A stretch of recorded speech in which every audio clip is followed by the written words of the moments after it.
Hey y'all, it's Dave2. Earlier today, I had a conversation with remote viewer David Powell, Owl003. We had about a 2-hour conversation that got recorded, but for about 30 minutes prior to our conversation, we were chatting while I was trying to get my video to work. That led us to a conversation about sometimes technical difficulties happen when we're starting to get too close to the truth. After we stopped the recording, I showed him some things that maybe I shouldn't have. Our video stopped working and our audio feed cut out too. Everything went full robotic. Over chat, I said that I was going to set everything aside and maybe we should stop talking about it. As soon as I did that, we got our video and audio back and were able to say our goodbyes. As the recording from Zoom started to render, I only got about 25% of the video and I had to go to my OneDrive in order to recover the audio file. So what you're going to see is only what you hear. I was unable to get the video back. But I hope you enjoy the listen, and thank you for listening. Official start. You heard the recording in progress now? We're officially recording. All right. Now that we're recording, did you want to do like an official start, or I thought we were... No, do it however you want, man. It's your, Yeah, your for invite. sure. Well, I'll cut this one off. I think everybody knows who you are, obviously, because like you've had the YouTube channel now for like a year. Is that? Yeah, about a Were you year. sharing stuff publicly before that? I was, but I was doing it on a different uh face. I was kind of buddied up with someone else that was doing it. And then I just kind of started doing my own thing about a year ago. Nice. Yeah, I just been sharing stuff on the Discord mostly, but half the time that like I do a good session, I can't share it. So like there's all these sessions that I haven't been able to share. But yeah, I'm trying to get started with like my own YouTube stuff and really look up to like everything that you've been doing. We were just talking for a half hour already while I was fixing my video. Sorry, But that's all right. I was gonna dive in and ask you about like your method, which I think we already went over, which is whether or not you're doing vanilla CRV, because I'm mostly trained in TRV and doing cowboy now. So like in your last video, what I've been mentioning was you were talking about how like you'll do something off camera and then you'll come do something on the whiteboard. Is that really like regular CRV, or are you bringing extra stuff to the table? Yeah, in that setting, that's not something I was taught. That is an add-on for sure. I don't teach that, but it's something I use operationally for projects, which is I call the subconscious debrief. That's just what I call it. It's similar to what people might have seen Edward kind of doing. From my perspective, I get enough information about the target, and then I can sit down and basically do kind of an automatic writing about the target information, and then I go to whiteboard. Gotcha. And yeah, I think we all kind of have like our own methods of doing stuff. Like really great to see Ed's the Royden method and like him making a YouTube video on that. My cowboy doc is just how I do it. It's not how like anybody else does it. I think that David Harker and I like we kind of have like a similar thing because I learned from him. But Josh is from the Discord as well, Kamal Case, he's about to release his own doc on cowboy, and it's going to be something probably completely different. So I think cowboy is just like a fancy term that we've had for that. Yeah. Other thing we're going into was the obsession with visuals and being a silly goose with that. Yeah. You just dropped that video, Noise and the Magic, where was that yesterday or 2 days ago? Yeah, a couple days ago. Yeah. Yeah. Yeah. Well, from my perspective, because I hear this all the time, and again, I think a lot of these, if money was not such a big part of this, really the back end of this discussion, these arguments wouldn't be even happening probably. But from my perspective, it's just some viewers, especially from the HRVG school, are constantly attacking the ideogram for this perspective, or whatever.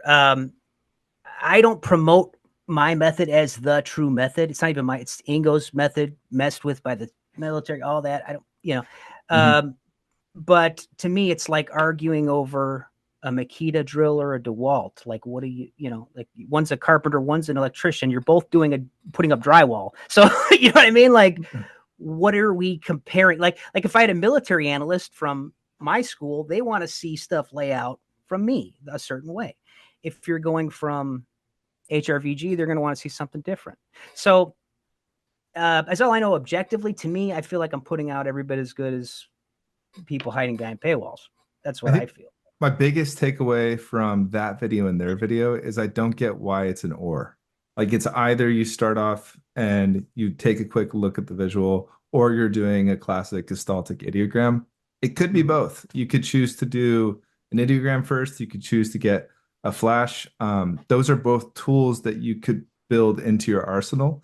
And then in something like Cowboy, you could choose to bring them out. Or if you're practicing CRV but using stuff operationally, if it works for you, there's no reason why you couldn't do both.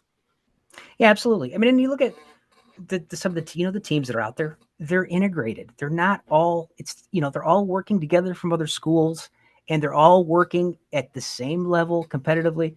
So this where the base, from what I could tell, from what I've seen, if you've got a sustainable model, okay, that works, you could use that and it will develop, and you'll become a competent remote viewer.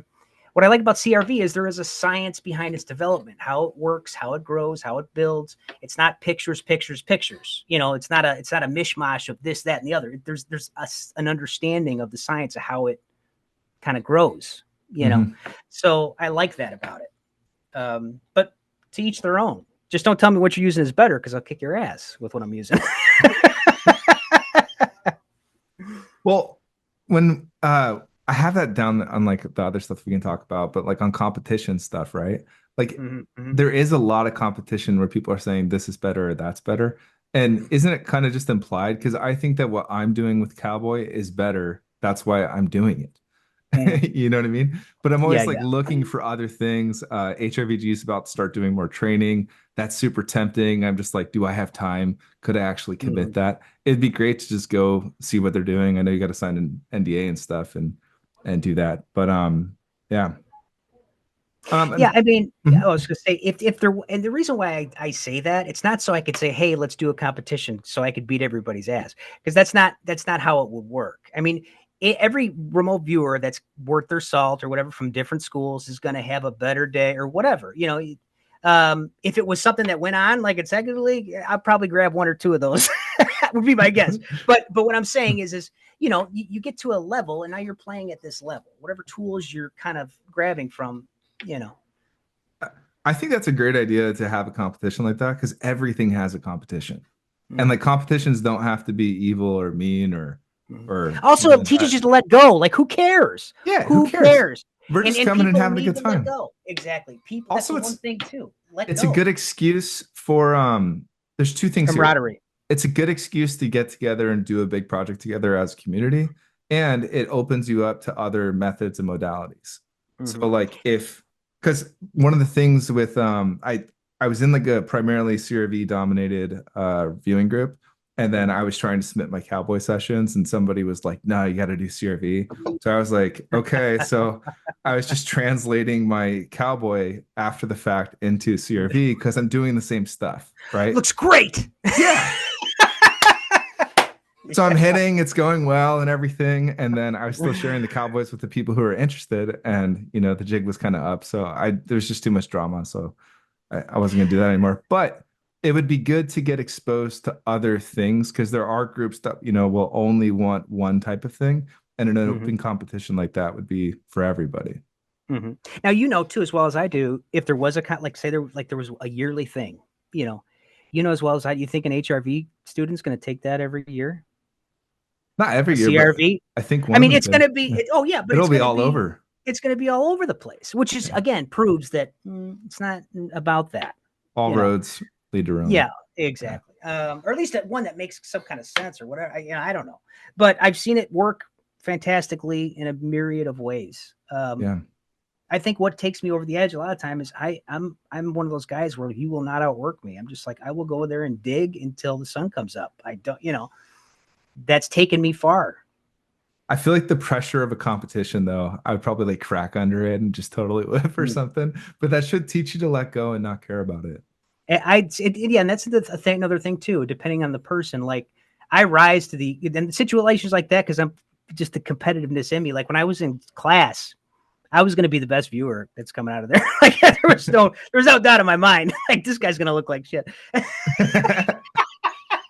but that, but you convince yourself I could walk on water. I've seen it happen, Well, and you those also kind of important have to moments, you're have right. that mentality because you don't want to go Yeah. into a session being like, I can't do Mhm. this, I'm scared, like this isn't going to work. You got to Mhm. go with that intent that you're obviously going to hit this target very well. Mhm. Yeah. Yeah. And I've run into spots where, excuse me, and I honestly think this is a thing. When you're, I mean, when you get kind of stagnant, that's one thing. But if you're like continuously trying to press things out, I mean, there is this what do they call it with your brain as you're learning remote viewing. It's gosh, I can't think. Plasticity?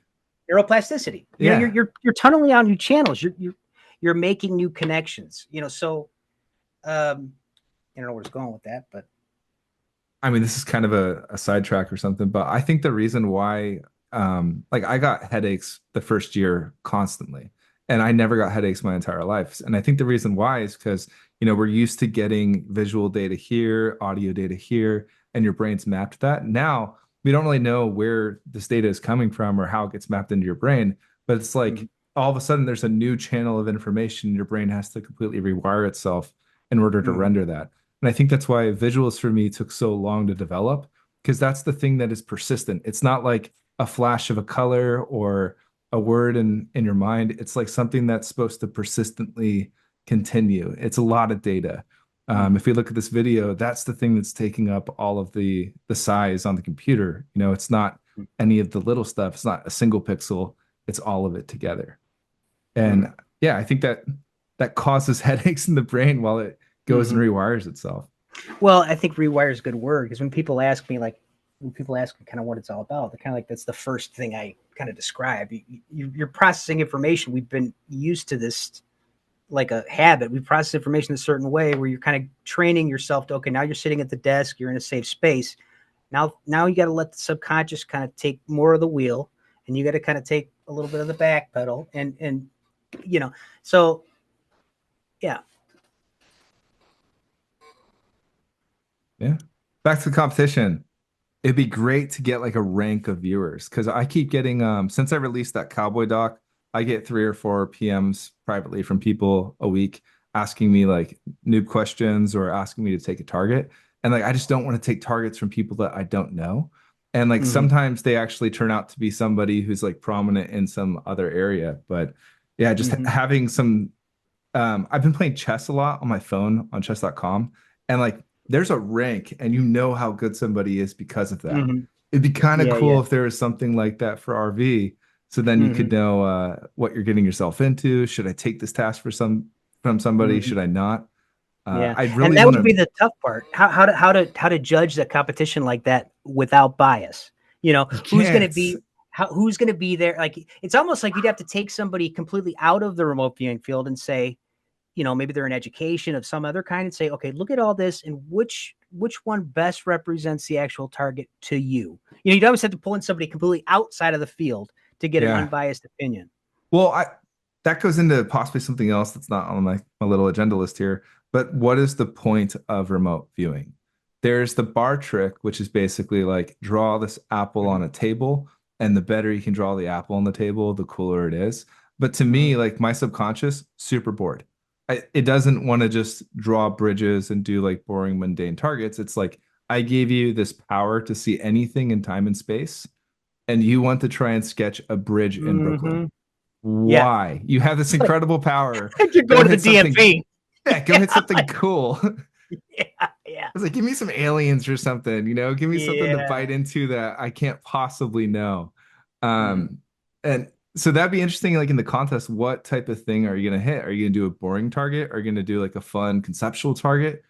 Even if you get a woo-woo target that is not feedbackable, there's still feedback. You still know that it's Mm-hmm. technically on point for what we were going for or not. Mm-hmm. Yeah, yeah. And it's funny how that kind of like because you're drawn by this kind of interest. It's almost like gas in the tank. I mean, Hmm. if something interesting, you're going to get sucked into that target. Meanwhile, if I've just got like a stationary standing building, I'm going to be in stage 3, like trying to make this more than whatever the hell it is. Because it's just so mundane. You're just, exactly. It's exactly like you said. You're going to take time and space, and you're coming to the bank, like of all the places to go. But I try and go then in there if I have anything in my mind beforehand, like it's dirt, it's nothing. But the objective to me is helping someone answer a question. Um, but what is interesting changes. Like I get the stuff you're talking about thrown down my throat all the time. So to me, it's more interesting to almost get what would be considered a relatively mundane target or something outside of that, because I just have so much of it. To me, it's boring to a degree, um, Are you not because you get drilling a lot of practice it. targets anymore?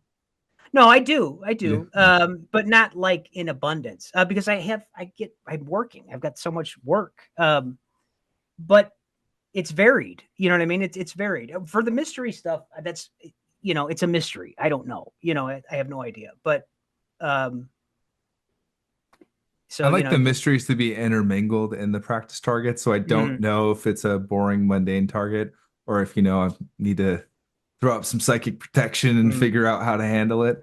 Yeah, yeah. But there's a I could lot put of more. I could put front more loading mundane just on the stuff up pool. there.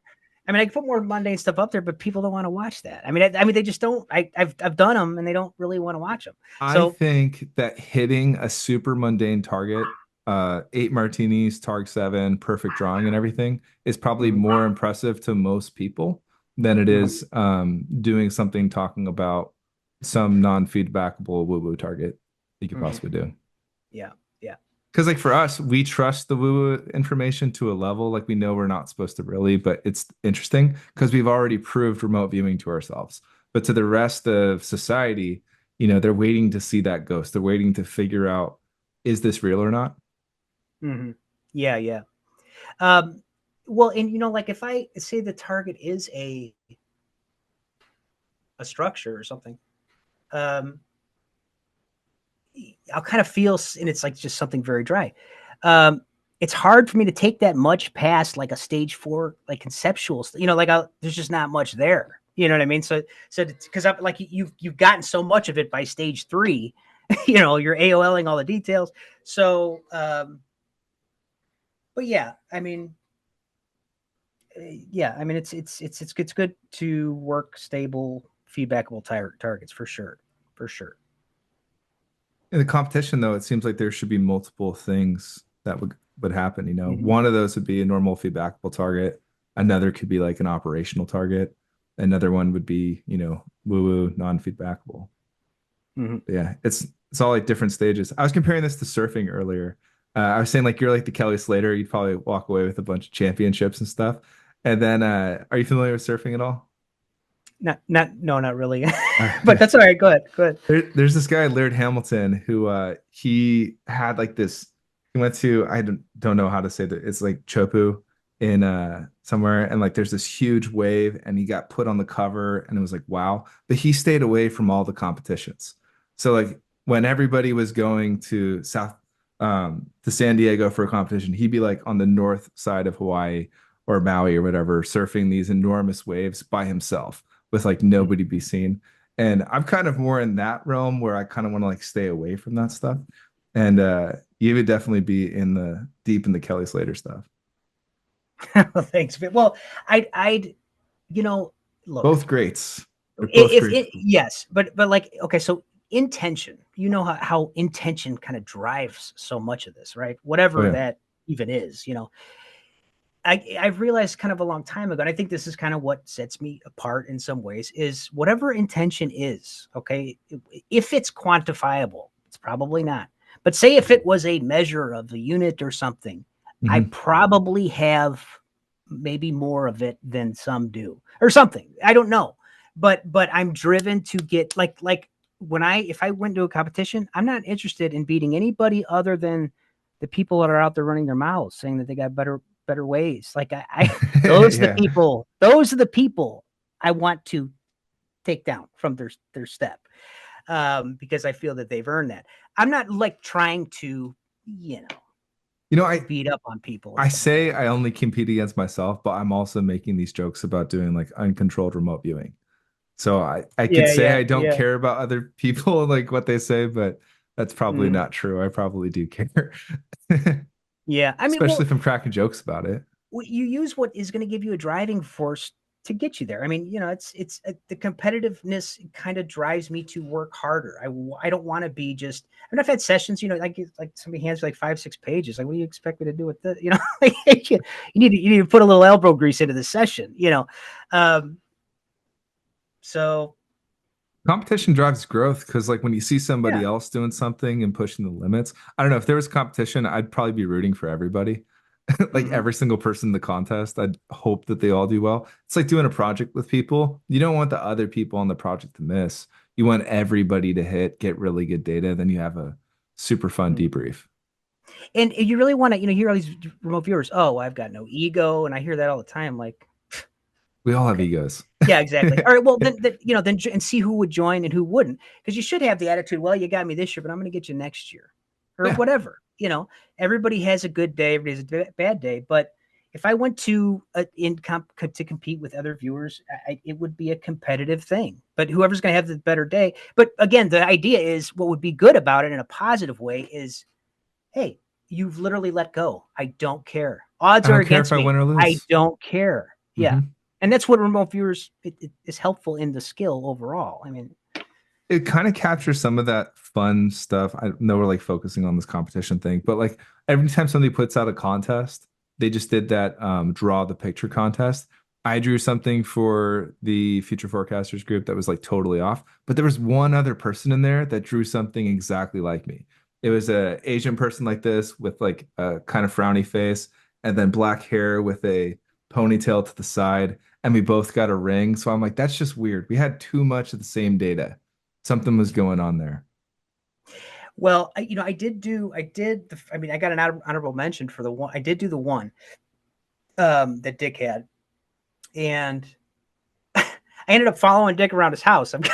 He's playing his guitar. He's Yeah. but what the sketch it was, which I think I misread maybe what it was that spiral Fibonacci sequence on a piece of paper That thing, yeah. in In a a book, library. which doesn't surprise me. I'd blow right by that. But what's funny is my very first sketch was that exactly, and then I went straight to Dick, and I was following him around his apartment. Um, Like that's a weird ideogram. yeah, yeah. I mean, like, 'cause Looks like a it's Fibonacci spiral. to me, it's like there's nothing, it's nothing. So then I went right to Dick, and I think it actually, and I don't know this, but I was looking at it, I was so creeped out by it because I was following him around his apartment. So, but it's funny because I really had an intention to go in there and kick that, but it doesn't surprise me considering what it was. But what was interesting to me is I'm remote viewing Dick, and then as soon as I saw what the target ended up being, I was so like, what a stupid target. And as soon as I look up from where I was parked, there is a sign on the door of the Fibonacci sequence. Like it was almost like the universe like laughing at me or It's something. a It's like, concurrence. yeah, it's Meaningful like, oh my synchronicities. God. Yeah. But I often wonder if he's doing something on the side with that. Like I wonder if he's doing like if he's tracking something underneath that project. I don't know. You know what I mean? So, Well, but I didn't do the second. he had that thing But, with masking and entrainment at mm, Irva. And that always yeah. makes me wonder, like, is there Mm, something else going behind the scenes? Which is mm, probably not a good thing to be thinking about when you're trying to accurately mm, remote view something. yeah, yeah. Yeah. But my suspicion is, I mean, I don't think they want me to win their money. I told Daz too. I said if I won, I would just give it to charity. I would, but I think their top tier's 250 a month or something. And I would have just taken the 250 and just bought a month. what I just want, like, what kind of information could you be getting to spend that kind of money? Like $250 a month? Is it, Well, you either impact a lot of people a little and charge a little bit if you're trying to make a business out of it, or you Mhm. impact a little bit and you charge a lot. So they're just going to help whoever's willing to give them lots of money, and it's working for them. Yeah, yeah, yeah. I mean, I have no. It's look, like I said, my channel. If people put a gun to my head and said, "Hey, I want to spend money on monthly service," I would say Courtney's because it's cheap. It's $10 a month. Mhm. I wouldn't pay much more than that. I just For me, I wouldn't. But people are their own. People got their own bank rolls and how they want to spend it. They spend what they want. They put the value on it. I'm not into crypto either, so I would, you know. I might have subscribed, but I don't have any time. If I have time, I'm gonna go do my own viewing. But other than that, like Yeah, even yeah, I think their bottom tier is like $45 a month now. I'd still do it if I had time. But yeah, I try and like not really watch stuff, or if I do, I listen to it.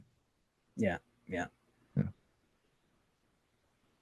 Other stuff. I have psychic protection stuff on here. You had that video, Dark Targets, Real Fear. Mm-hmm. Yeah, And yeah. So I've I got told the a story bunch of before. questions for you. Oh, go ahead, go ahead. Just ask whatever you like. Well, it seems like you hit some sort of target that caused a lot of something happened to you that was Mm, negative, right? yeah, yeah, yeah. I had picked up like a PTSD from a target. Long-term PTSD? No, I mean, yes, yeah. I mean, it's gone now, but there Hmm. was a time where I couldn't even look at my own session. You know what I mean? It was weird, but it had affected people in the military as well. That same Hmm. target, so it doesn't surprise me. I mean, and I was it was very early on too. So it was the first time I had gotten attacked in a session, and I wasn't familiar with what was going on. Hmm. So I hung in there a little too long. I think is probably part of what happened. There are definitely sessions in the last couple months where it's been like, do we want to experience what we're about to? And I remember the first one that we hung on a little bit too long. I puked my brains out for an entire day, lost 10 Mm, pounds on a Saturday. And mm. Sunday, I'm getting back up. I text my mentor and I'm like, that was freaking awesome. We gotta do that again. And Yeah, yeah, that's yeah. just kind of like my response to it. I like surfing. I'm afraid of the water. I'm afraid of sharks. Mhm, For something about that danger is exciting, and mhm, I'm not really too deterred by it. Like even if mhm. I felt like crap for 2 weeks, I'd probably be like, that's probably what we need to go look at. I think that's what my subconscious is Yeah, very interested in, is you grow in why, those. Yeah, yeah. yeah, why is that protected? Why am I not supposed to go do that? Like my Mhm, wife yeah. knows that if we're out and I had a drink or two, she's gonna tell me the opposite thing because she knows that I'll do the thing that she actually wants me to do. Yeah. So when I get some NHI telling me like, "Hey, you're not allowed to look here," I'm like, "The hell I won't." Yeah, I won't. exactly. Yeah. Yeah. Yeah, I've explored some things are it's crazy. It's crazy the stuff that can happen. I mean, like you said, they can make you sick. I've been in a similar situation where I was like in bed for a week. Like it's like they Hmm. did something energetically to me to knock me on my ass. I've seen electronic things they could do. I mean, I've looked at the moon and they're affecting my electronics in the moment while I'm looking Hmm. at the moon. Which to me, if you think about it's like how is it even possible? It's like it makes no sense. Like, is this a poltergeist phenomenon, or is this just some technology that's so sophisticated they could do it from here? You know what I mean? Like, I I don't know. I just rewatched that video today of yours, and you were talking about webcam issues, and here I was having a webcam issue. I even came and tested it earlier since I don't use Zoom all that much, and then like I log back on and it's all skewed and doesn't work. But yeah, Did I that was send you interesting that that? you had real stuff. No, I Did I just send you? I didn't send you the one with my student, or where we went to the moon landing. Did I send you that?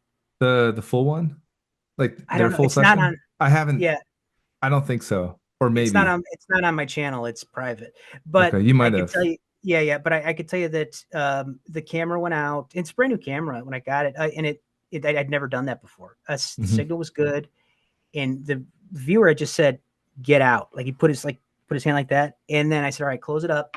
As Yeah, soon as he hit end, camera comes right back on. I mean, it was like as soon as he closed the door, so everything's back to creepy. normal. Yeah, Yeah. yeah. It's not a coincidence. I guarantee you, is that you could literally do a project on this, but we don't know what the effects would be. You know what I mean? Like we could literally instigate this weird phenomena, but it's not. It's probably not safe. You know what I mean? So I don't. It's not something I would play with. I But volunteers tribute. yeah, So, but you know what I mean? I so mean, Yeah, yeah. I was tasked blind with I didn't know who it was or what it was or anything. I was just tasked completely blind. I pick up on a biological. I start probing them. I start getting all this weird stuff, and I'm like, I think they're like some sort of super psychic or something. And we start diving into all these experiences. Uh, they're showing me like the coolest thing that happened. This isn't cowboy, so like totally visual and well, like full sensory. And there's this black sphere in the session that I sent you that one. And it was basically like you're not allowed to go here. But then this like little gray alien dude popped up in front. And I was probing it, and it was basically like my own mental projection to tell me not to look at something because it was dangerous. So this person who was super duper psychic, they started suggesting to me that I should do this energy vortex up my spine and out the top and then down and around. I'm like, that sounds like Reball from the Monroe Institute, the resonant energy balloon.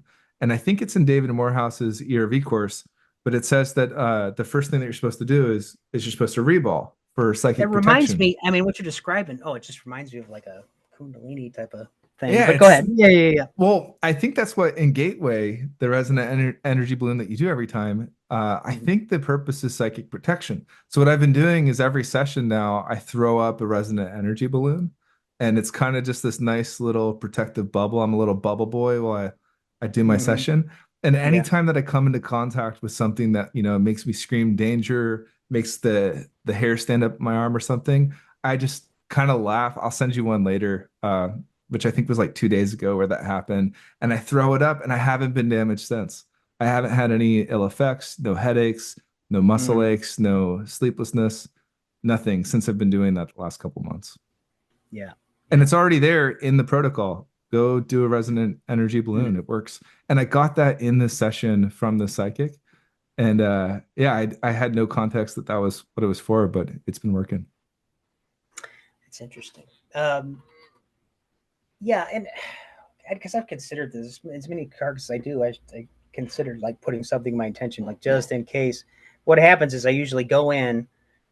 I mean, the last one, that Hellier one, it was the last time I got kicked out, and I was really pissed off because it's I like I want to believe like Look.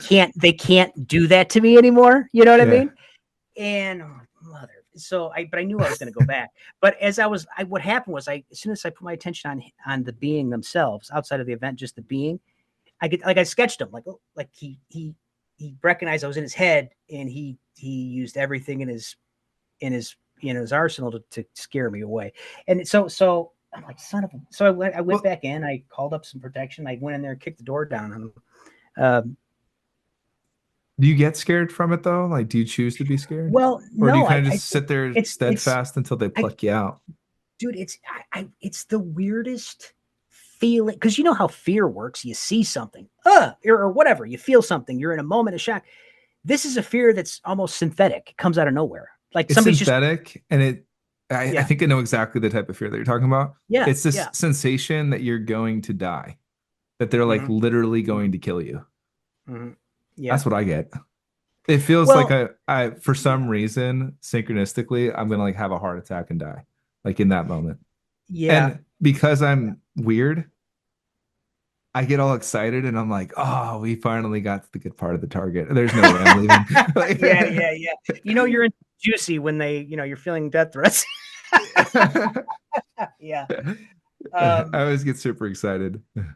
yeah, it's nasty though. But now I'm so familiar with it. I mean, I'm so familiar. I mean, I've experienced it at sensitive bases. I mean, they're just as soon as I feel it coming on, I get off and then I go call up a buddy that's bigger than him and kick the front door right down. Now, again, I'm not religious. I'm not, but I do use what works. I've got a job to do. This is the only tactic I know to get through these walls, so I use them. And since then, on occasion, so it's less likely they're able because sometimes it feels like somebody's kind of traveling with, you know what I mean, or they're keeping an eye on me because they know I do this a lot. Do So you ever feel like you're being watched in person? I felt it in sessions many times with weirdness. I mean, I remember I was doing something. It was an old in the past. and I think it was around the handbag of the gods type of thing. Mhm. And I think I got close to maybe some kind of it felt like a reptile being or something. But I hear this thing growling in my ear. Like it was, it was like it was right next to me. But yes, I have had sessions like that. I mean, I had a session when I did this project for Don where we channeled, or these beings and all that. That was so, I mean, the reviewers on that project had some amazing experiences. These people wanted this story to be told, both Nefertiti and Akhenaten, from my perspective, because they were getting up close and personal. They were having like direct contact, and we were able to kind of. It That was video almost like was we were. awesome. It was almost like we were using Don's channeling ability through his tasking. It was so weird because they were Wow. dealing with us directly. So yeah, I'm really proud of that project. It was glad to see That that was a one came great together. project. Was Don blind when he was channeling, or was he channeling unblind? No, he was channeling. I'm blind. He knows who they Mhm. are, and maybe he has a sense of an interest of that part of history, but he wanted to know what happened to Akhenaten. But I think it's for whatever. If you look at the way that project comes together, I told Don, I said, when you look at your background, you're into channeling, all this stuff you're doing with technology and stuff, the people that in remote viewing, and the experiences we had, I said these people wanted their story to be told, and who else could have done Perfect it? Like channel. who Yeah. who, who else could have made all these pieces come together but you, Don? You know what I mean? Like it had to Yeah. be you to do this. It was like it was written in the story. So yeah. It's amazing. That's once again a cool concurrence. Yeah. Kind of covered some of that stuff. Psychic protection, mental tools, the reball. If you don't reball, try it out. Like Okay. really. Yeah. Yeah. I haven't been touched since. And then anytime that you start to feel like you get kicked out, I haven't been kicked out since. Hmm. But maybe I just need to be tasked with the Grand Canyon or something. I don't know. Well, it makes me wonder, like, what because you ask some people like, no, I'd never, but my suspicion would be is the more you grow in Yeah. consciousness, it's like you're brighter in that space. You know what You I saying mean? And like if you you've never experienced a bad thing from it? I think no, Das no, said that he's never experienced oh, ill will stuff from it. well, some people say like if they argue getting spotted or something like that in a target, but Mm. I think and maybe it's not everybody, but when I go into, I'm kind of a, you look at me, I mean, I'm kind of I get in people's face. Like I'm not afraid to express my opinion. It's kind of like a guy, like a converse, like I walk into a party. Oh, Dave's here, so it's not like I could sneak in the door. You know what I mean? So I think that it might be where the more Ah, familiar you get, it's kind of like you're shining a brighter light every time you show up at that target. I'll Um, send you the drawings for this, but that super psychic thing saying use the reball thing, it was saying you're doing the right stuff, but you're stumbling around like a freaking newbie, right? You need to hide yourself when you get to the target.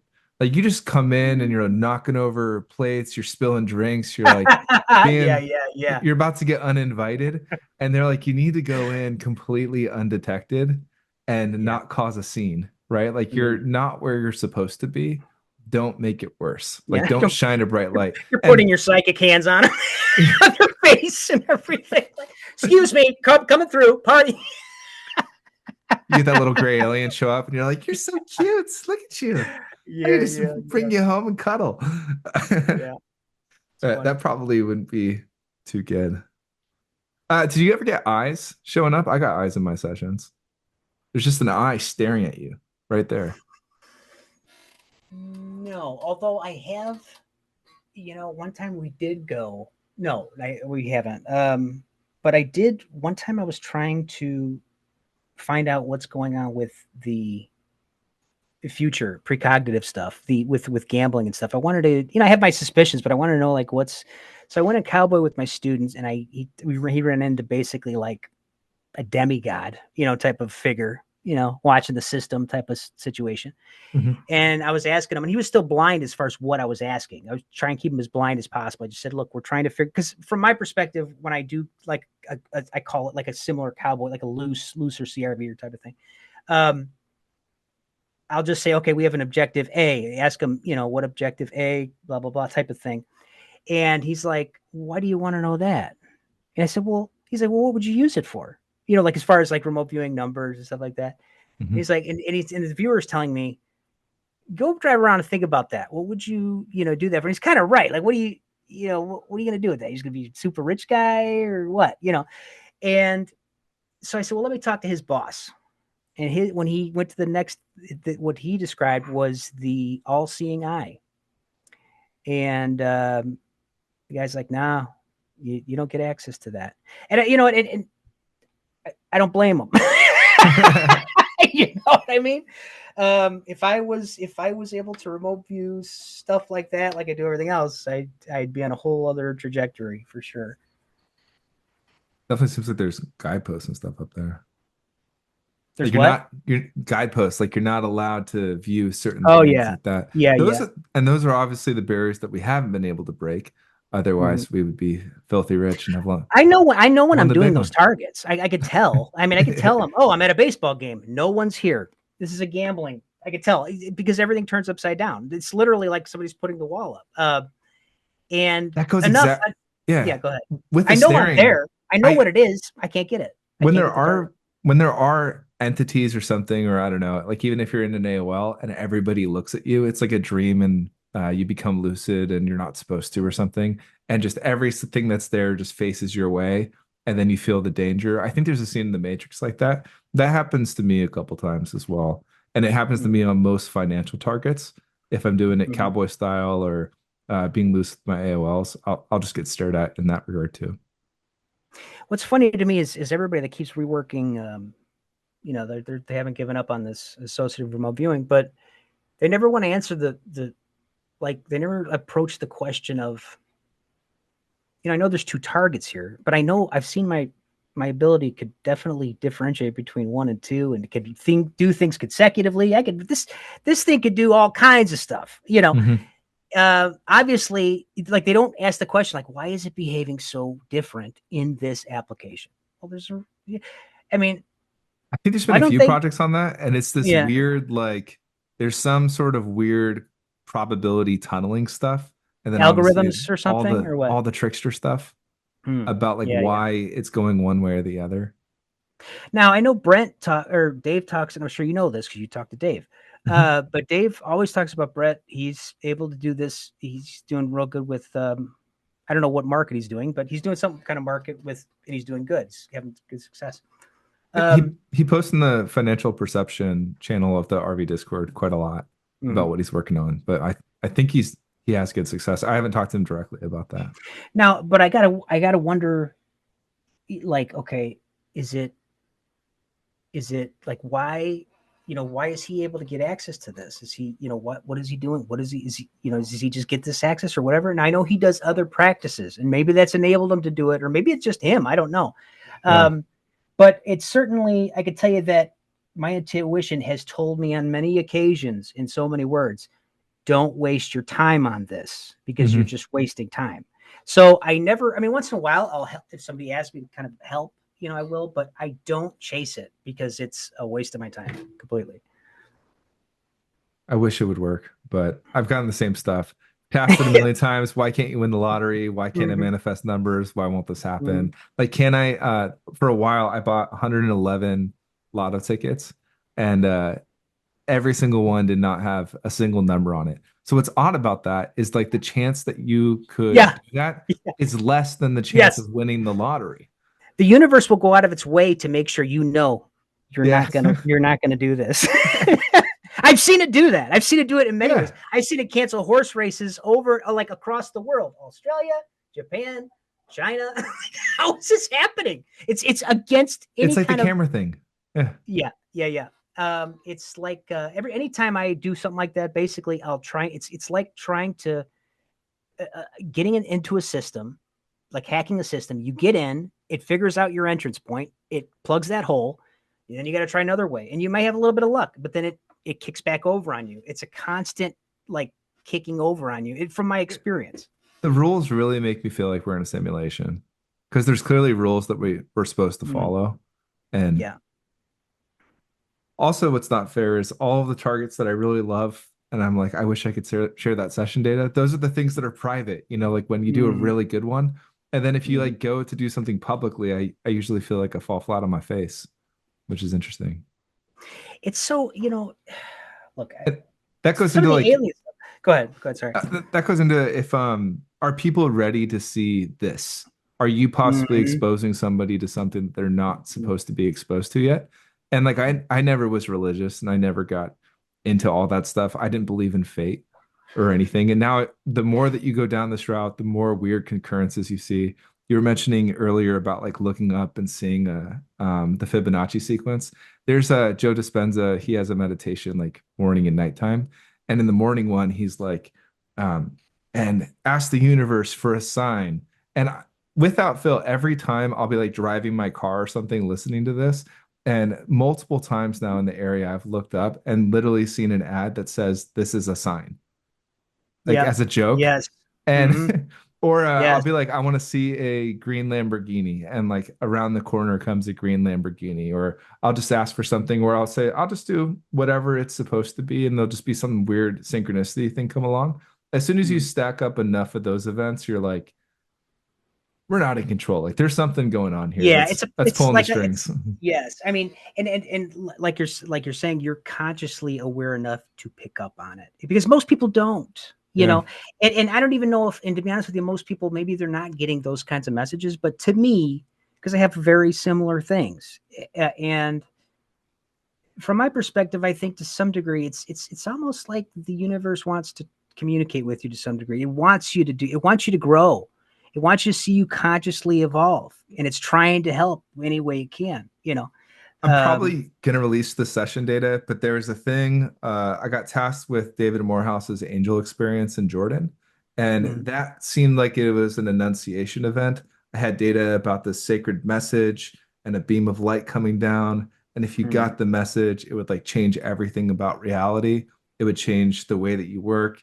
There'd be like weird psychic stuff. And then the other thing mm, was like, how does that even work?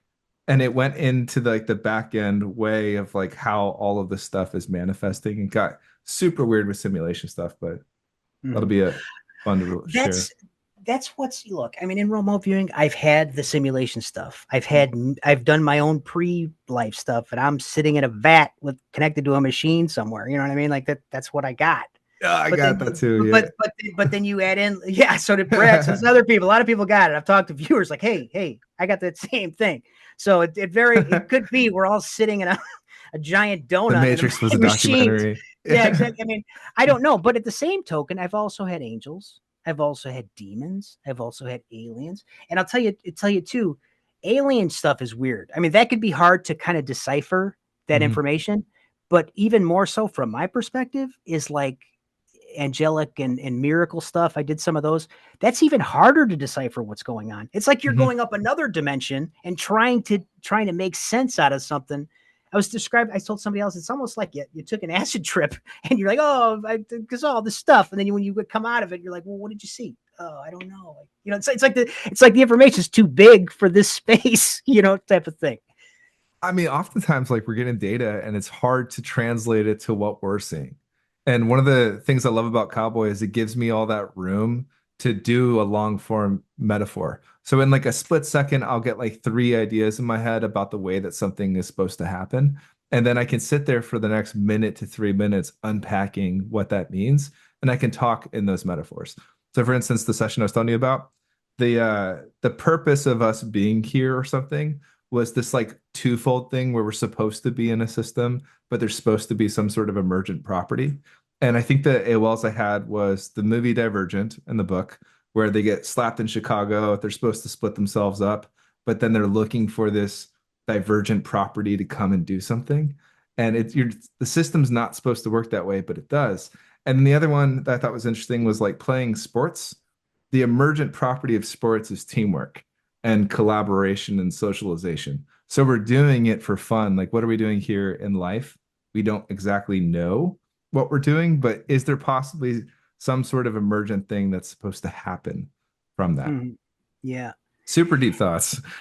Well, I tell you, it's an interesting time now. Is with we've got to me, it's after some of the things I've seen, like we talk about Don and the Akhenaten project, it's hard to believe in coincidences. I mean, like you see so much weird stuff. It's like it's like this is laid out. Now you look at and like I said, I try not to be the narrative guy. I'm going to tell you that but you look at the world we're living in. We got war, and it's like this is all escalating right in the middle of like disclosure. Like this is all it's like it's all converging at the same time. Where's this going? Because if there is this alien or whatever species here, I seriously doubt they're just going to let us blow this place up. I mean, we may not even own this place. You know what I mean? So I don't even worry about that. I mean, Control Delete and the process, restart it. Let's just restart the simulation. Yeah. And that's the whole thing too. If this is a simulation, like which, like you said, we've seen ourselves sitting in vats and covered eyes and connected to some kind of machine. Yeah. What's the angels? What's the aliens? Are they sitting in the same machine? What are they avatars in this system? Some of these things, like what's interesting is I think all the religious stuff about angels and God, source, simulation, all of it to me are all kind of the same thing, talking about different models tossed on top of it. Yeah. But when you look in history, it's kind of universal truths that everybody has gone and figured out. And I came from like a very atheist background. I had to see actual ghosts in real life for months to finally be like, oh crap, that was a ghost, wasn't it? With the evidence staring me right in the face. And then that led into, trying out Gateway, being curious about astral projection. I'd already been into the Mandela effects and looking for glitches in the matrix to try and prove simulation theory. And once you see enough of those things, there's no going back. So that's why I call it the process of seeing ghosts. Now, most people show up at RV because they're looking at the most scientific way that they could possibly see some evidence of something that, breaks their worldview. And and for me, that came in. Oh no, that for me that came in backwards because I didn't start seeing stuff like that until after I was remote viewing. Oh wow! Because I didn't have psychic like practices background. So after I kind of started opening that up, I'm seeing other stuff. I'm hearing other stuff. And I think a lot of it has to do with, and I don't know this, but we kind of grow up in a society. We pay our bills. We pay our like it's almost like something's trying to distract us from the consciousness development part. Like our whole way of life ignores that. And it's now we go into remote viewing. It's like now we're waking these facilities back up. Okay, turn the lights on, get everything moving again. But it just makes you wonder if we were growing up in a development of psychic and just consciousness potentials. By now we could be on a whole nother level. I mean, from where we're working now, it could be that much more proficient. There's no limit; it just keeps getting better. Are we supposed to? Oh, I don't know. That's what I'm not sure about. Because oftentimes I wonder if we were supposed to incarnate here to do something, isn't it kind of a loop? Why are we doing that? And that's what that session I just did this week about Divergent, and man, there were a couple other really good AOLs about this as well. Those were cool because it's kind of like we are the divergence. That's what the session was saying. It's like, no, I'm not supposed to be here in this black void that manifests physical reality. But because you're here, that's actually really cool. That was what we were looking for. Yeah. Well, I mean, what it seems to me is what I'm hoping is, from my perspective, it's almost like humanity's at this, almost like a consciousness growth spurt. Like we're coming up to this point, and I think that maybe this disclosure has something to do with this. I don't know, but if we become aware globally of this phenomena, we're going to grow in awareness. I mean, we're going to consciously know. But you look at the level of remote viewing is getting better. I mean, you look at some of the really old stuff comparatively, on an average type of thing.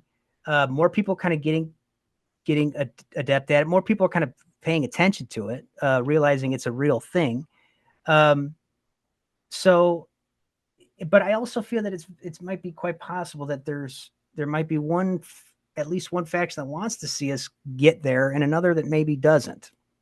I don't know. But it's interesting times. I can't wait to see how it all plays out. The not wanting us to get there, that video, Noise and the Magic, right? They had played Hmm. the Ed Dames clip about CRV being a training program. Yeah, That's what yeah. I've been saying is like, Oh my God. uh, Well, with go ahead. Yeah, yeah. well, like with SRI and Joe McMoneagle, I read his books and stuff, is they weren't doing CRV until Ingo brought it in. And the point was to get non-psychics ramped up who don't have a natural talent and to get them there. So my question has always been, what is supposed to come after the training program? Mm. And Well, then you get yeah. books like this Foundations of Controlled Remote Viewing, where they're like, it's dangerous to go look after that. We can't Mhm. do that. We need to stay where we are Yeah, from yeah. 40 years ago. And to me, being hyper libertarian, I'm like, if the government tells me not to go do it, I don't know that. Well, first of all, if you look at the manual from a manual standpoint, it is like a training tool. I mean, because it's a Yeah. very kind of just a very bare bones. But also remember that the military took that product to back to base, tweaked it, messed around with it, added their own spin on things. So there are things that are added far beyond just that manual that you learn in training, um, that that hefts that up quite a bit. But you got to be rich in order to experience it, unfortunately, to get that training to learn those things.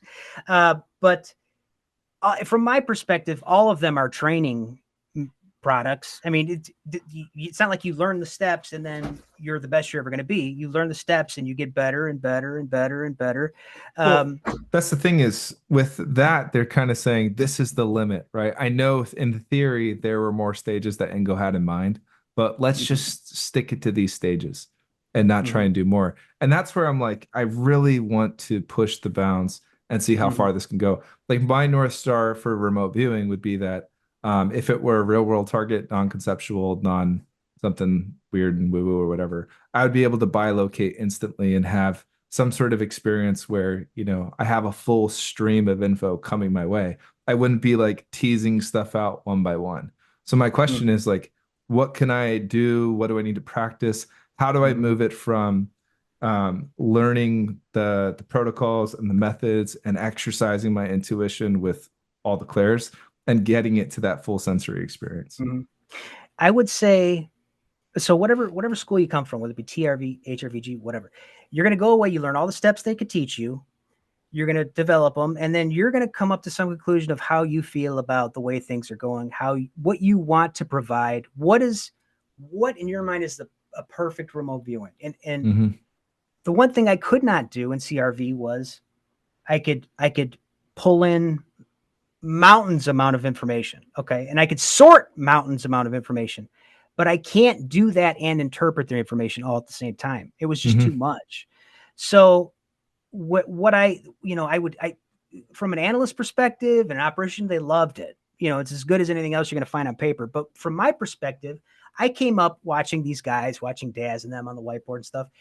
And to me, the most important thing is I want to be able to lay out an event from the beginning to end and understand it as a viewer, what Hmm. I'm presenting to these people, not just in pieces and vignettes, which is how it comes in during the process, Hmm. but lay it out start to finish. And the only thing I had to do in order to do that was add whiteboard. And for me, it's like the That's information awesome. comes in like shuffled deck of cards, right? But now I've gathered all the information on paper. Now I'm just asking my subconscious to put it frame to frame. So they know Hmm. your subconscious definitely gets consecutive order and all that. Um, so that's what I needed to do to get me to the next level from my perspective. For you, it may not be that. It may be something else. But that's what it took for me. And it's extremely helpful. I even told Paul, I said, you might want to think incorporating this. They don't get left behind. I mean, because from my Yeah. perspective, that's all I needed to bury other remote viewers like that are doing this publicly is just add that element. That's All it. I all I need to do is drop the pen, put an eye mask on. That's Yeah. it. Yeah. Those two things, and bam, Yeah. like I had the gate open. Yeah. Yeah. That whole stitching together the frame when I do my cowboy, I don't really lose track of that. I'm not seeing visuals. I'm seeing like this holographic astral dot vision of what it would be. So if all I know about it is that it's a structure, it kind of just shows up as a box, but it's like a video game that has to load. It's in very low detail with low polygons. And then Mhm. as I touch it, as I interact with it, as I probe it, it's like a StarCraft map that starts out completely blacked out, and the more that you interact with it, the more light that you bring to it, and the more detail you get. But Yeah. the cool thing is that at the end of the thing, I don't really have to like piece it together. It's all just kind of like sitting there waiting to be loaded. Like if I like take a piece and I move it right here, it just stays there in my Yeah. mind, which is Yeah. awesome. Yeah. Yeah, I mean, because that's what I mean. You get, you know how it is. I don't care what method like. If you're using a sit-down paper method, you're getting pieces. You're getting pieces. Yep. Some are longer than others. Some are bigger than others.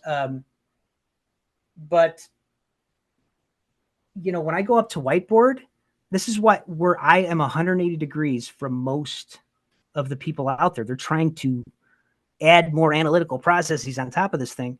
Mm-hmm. When the information is coming from the non-analytical side, it comes in at the analytical side at the end. You know, like, Yeah. why are you trying to add more chains on this? You gotta unbuckle more chains, not put more on. You know, Yeah. so when I go up to whiteboard, I get out of my own way. I don't even worry. Everything's coming through, whether I see it in my head or not. It's my hand's gonna draw it. It's in control.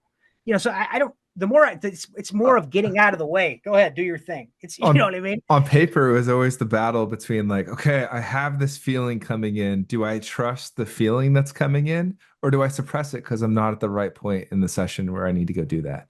And if that comes through in a cowboy, I'm like, oh, I'm getting this feeling. Oh, it's a big AOL. Time to go unpack it.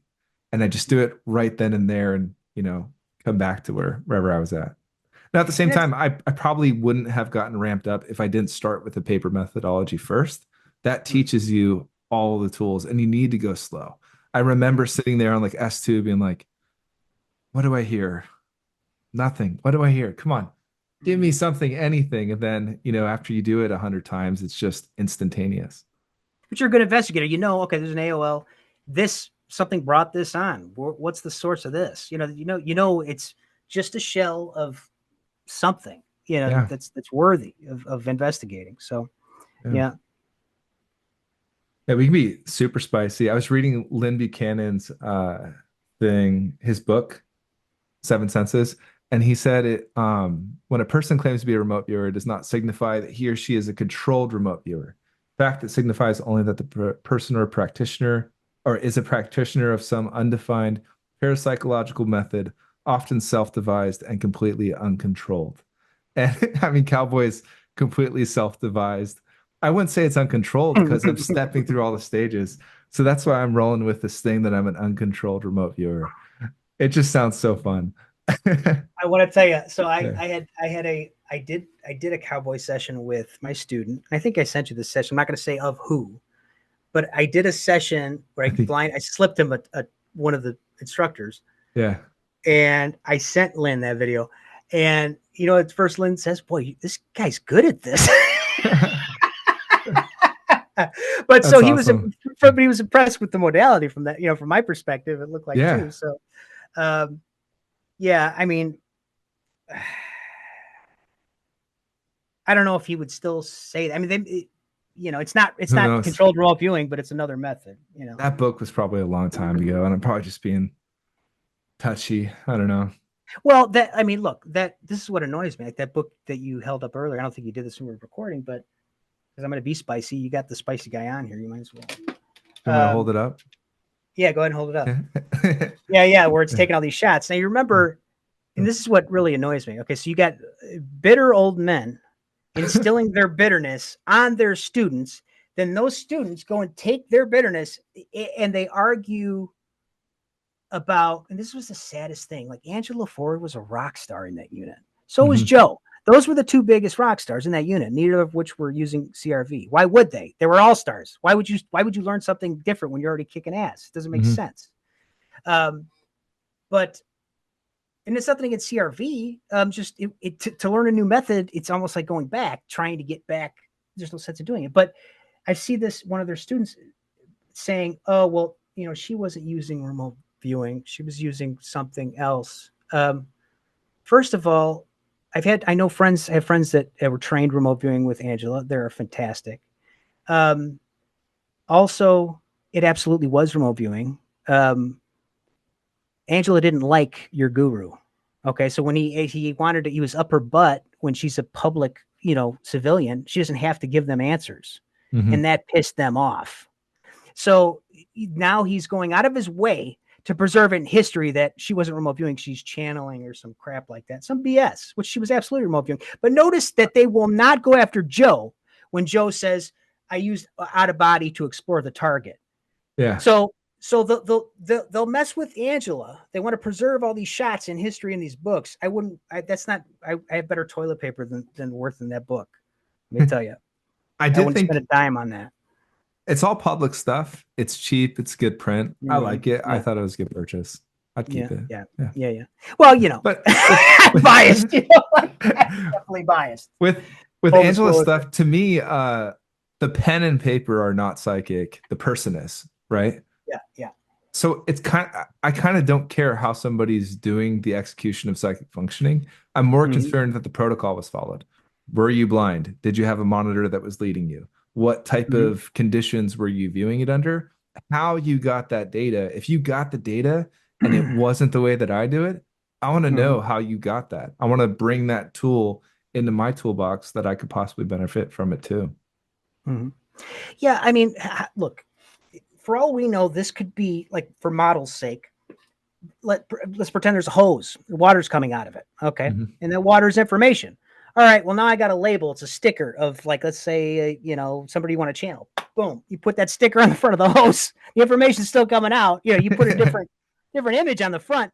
What's the difference? Does it matter? I mean, does it even matter? I mean, this could be a community conscious thing. We don't know. I feel like a lot of people think that the method is psychic, not themselves. And that's just what I find odd, is that we're all talking about, quote unquote, the signal line is whatever, the way that we're getting the information, and then how we go about fetching that information, logging it, writing it down. I could do a CRV session, 2 CRV spec, just without writing the stuff down, recording it into a microphone, and it would not be considered CRV to hardcore CRV people because I didn't do it the way that, with the pen and paper. And I just feel like there's so many more nuanced things that we can do and try, and it's okay to do.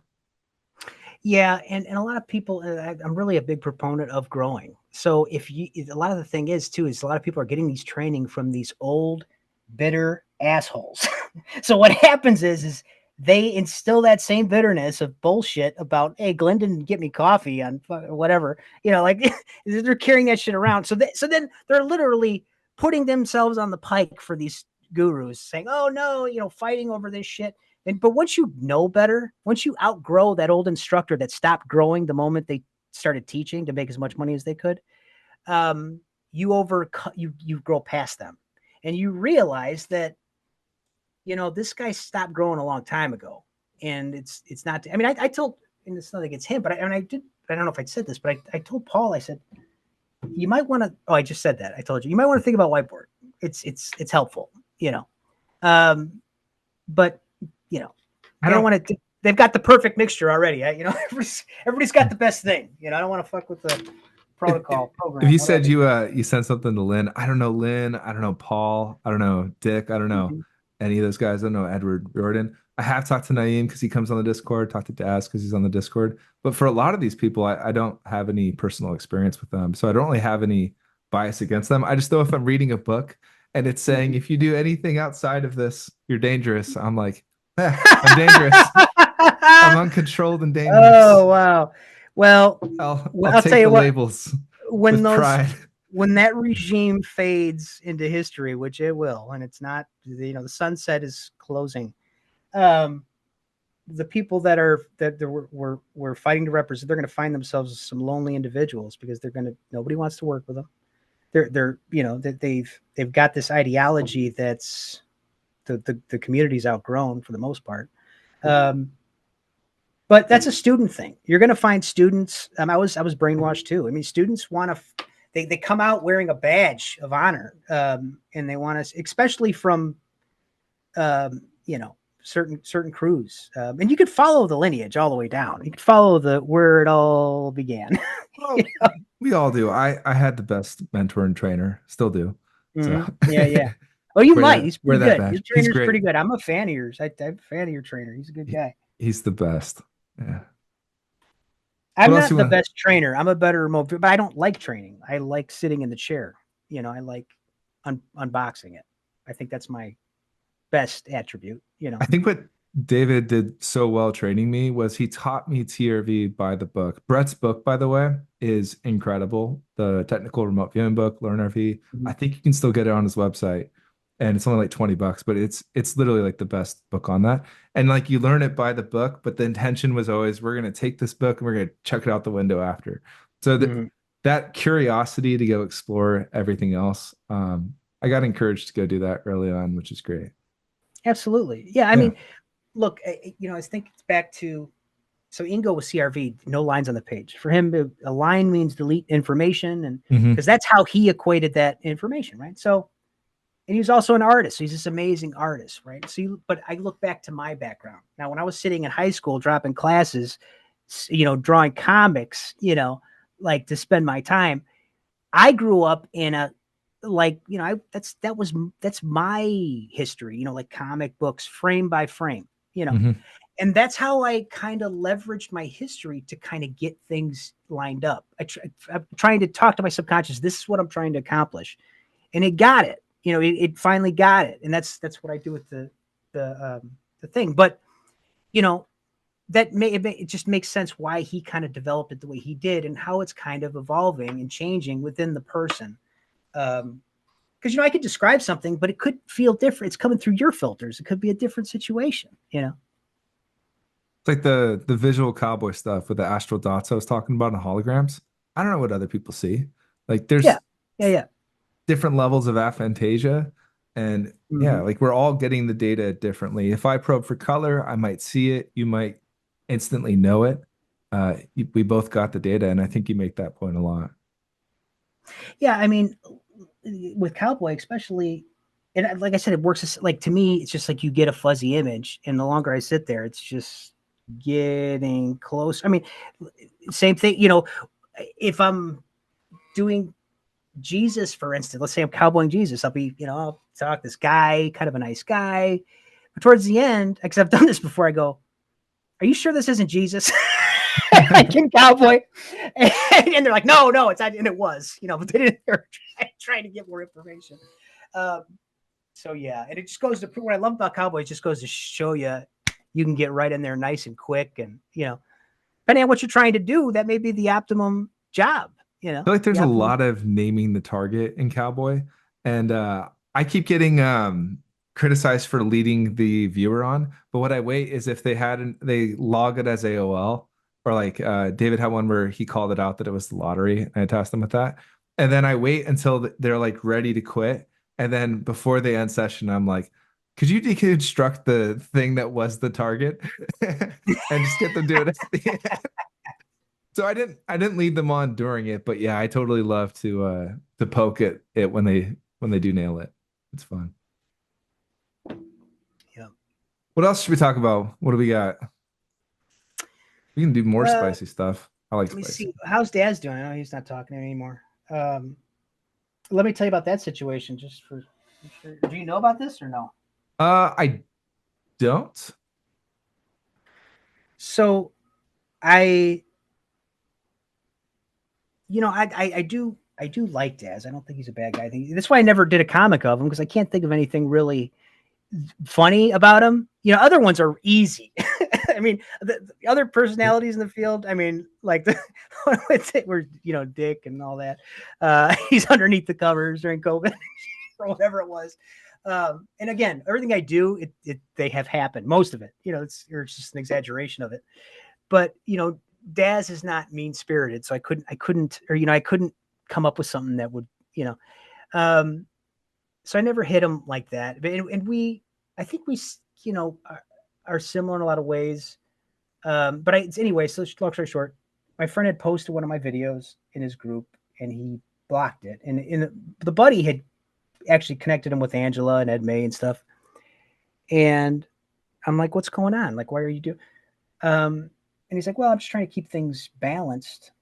And I'm like, well, the only sessions people are posting is your group, is, like your future forecast group. I said, what are you balancing?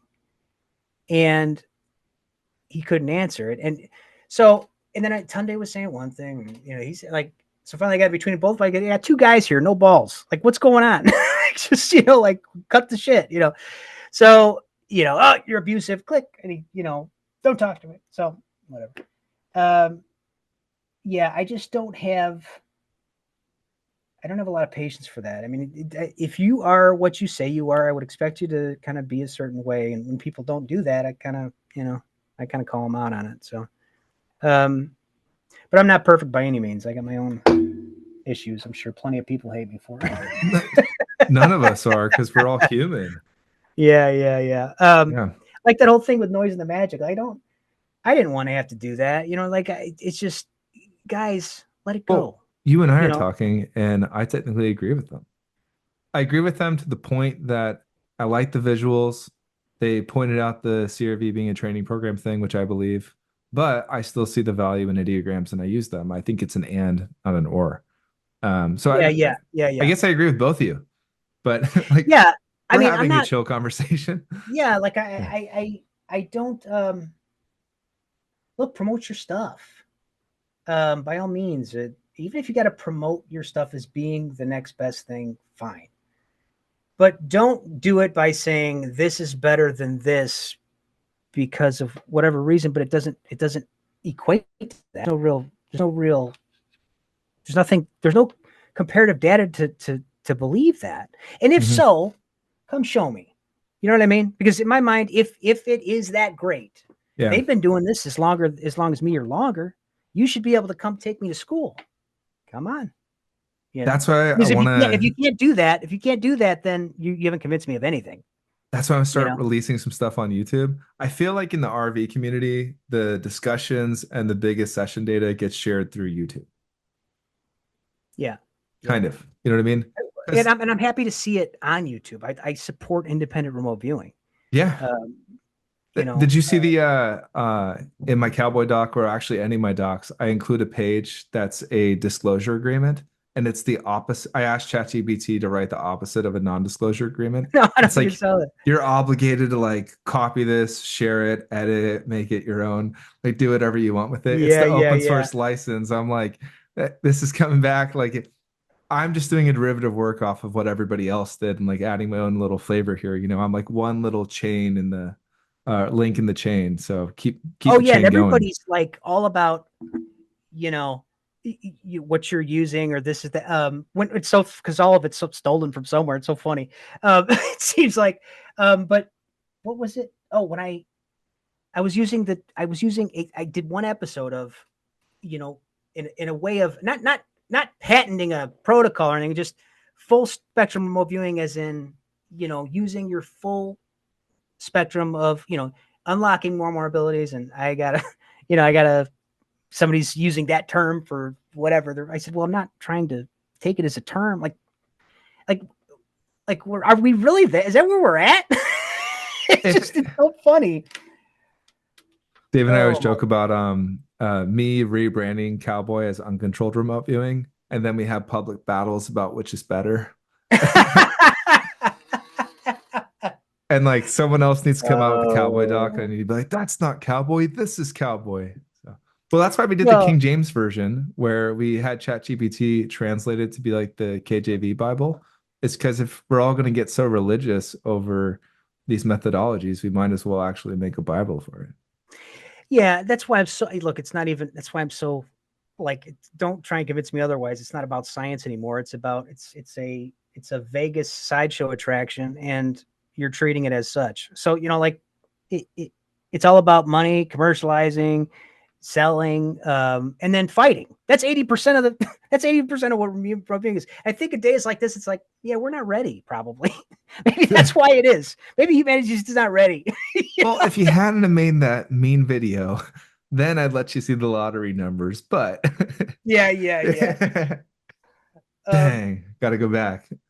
But it makes me wonder. It's like, and my hopes is as this other generation, some of these really bitter old people die off. And I know it's hard to say that, but they're part of the cancer. I mean, they're part of the cancer that's spread in this field. And then you see the classes, they're just jacking up the rates.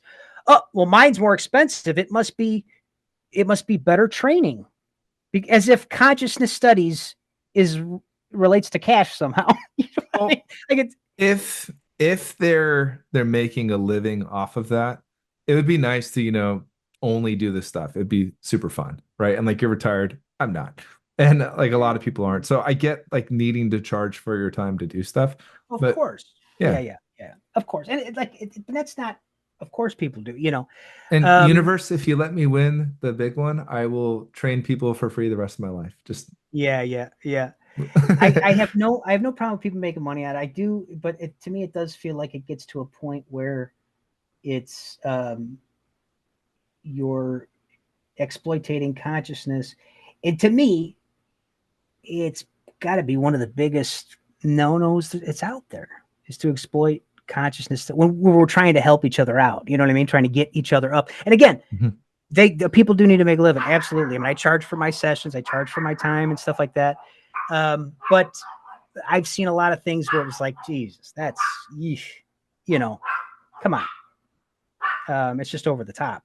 So, That's just supply and demand. If people didn't want to pay it, they wouldn't. it's true. Like I don't subscribe to a bunch of them. Yeah, I don't As either. I said, I probably would if I had time, but if I have time, I'm gonna go do some viewing myself. Mhm. Yeah. But it just I think I think it's important that, or at least what I try to identify is, make no mistake, when people just stumble into this field, it's like anything else. It's all money driven. So Mhm. just because somebody's got a good commercial, don't think that that you're going to get some kind of accelerated. It's going to come down to you at the end of the day. You know what I mean? Not the screwdriver in your hand. It's going to come down to you. Yeah.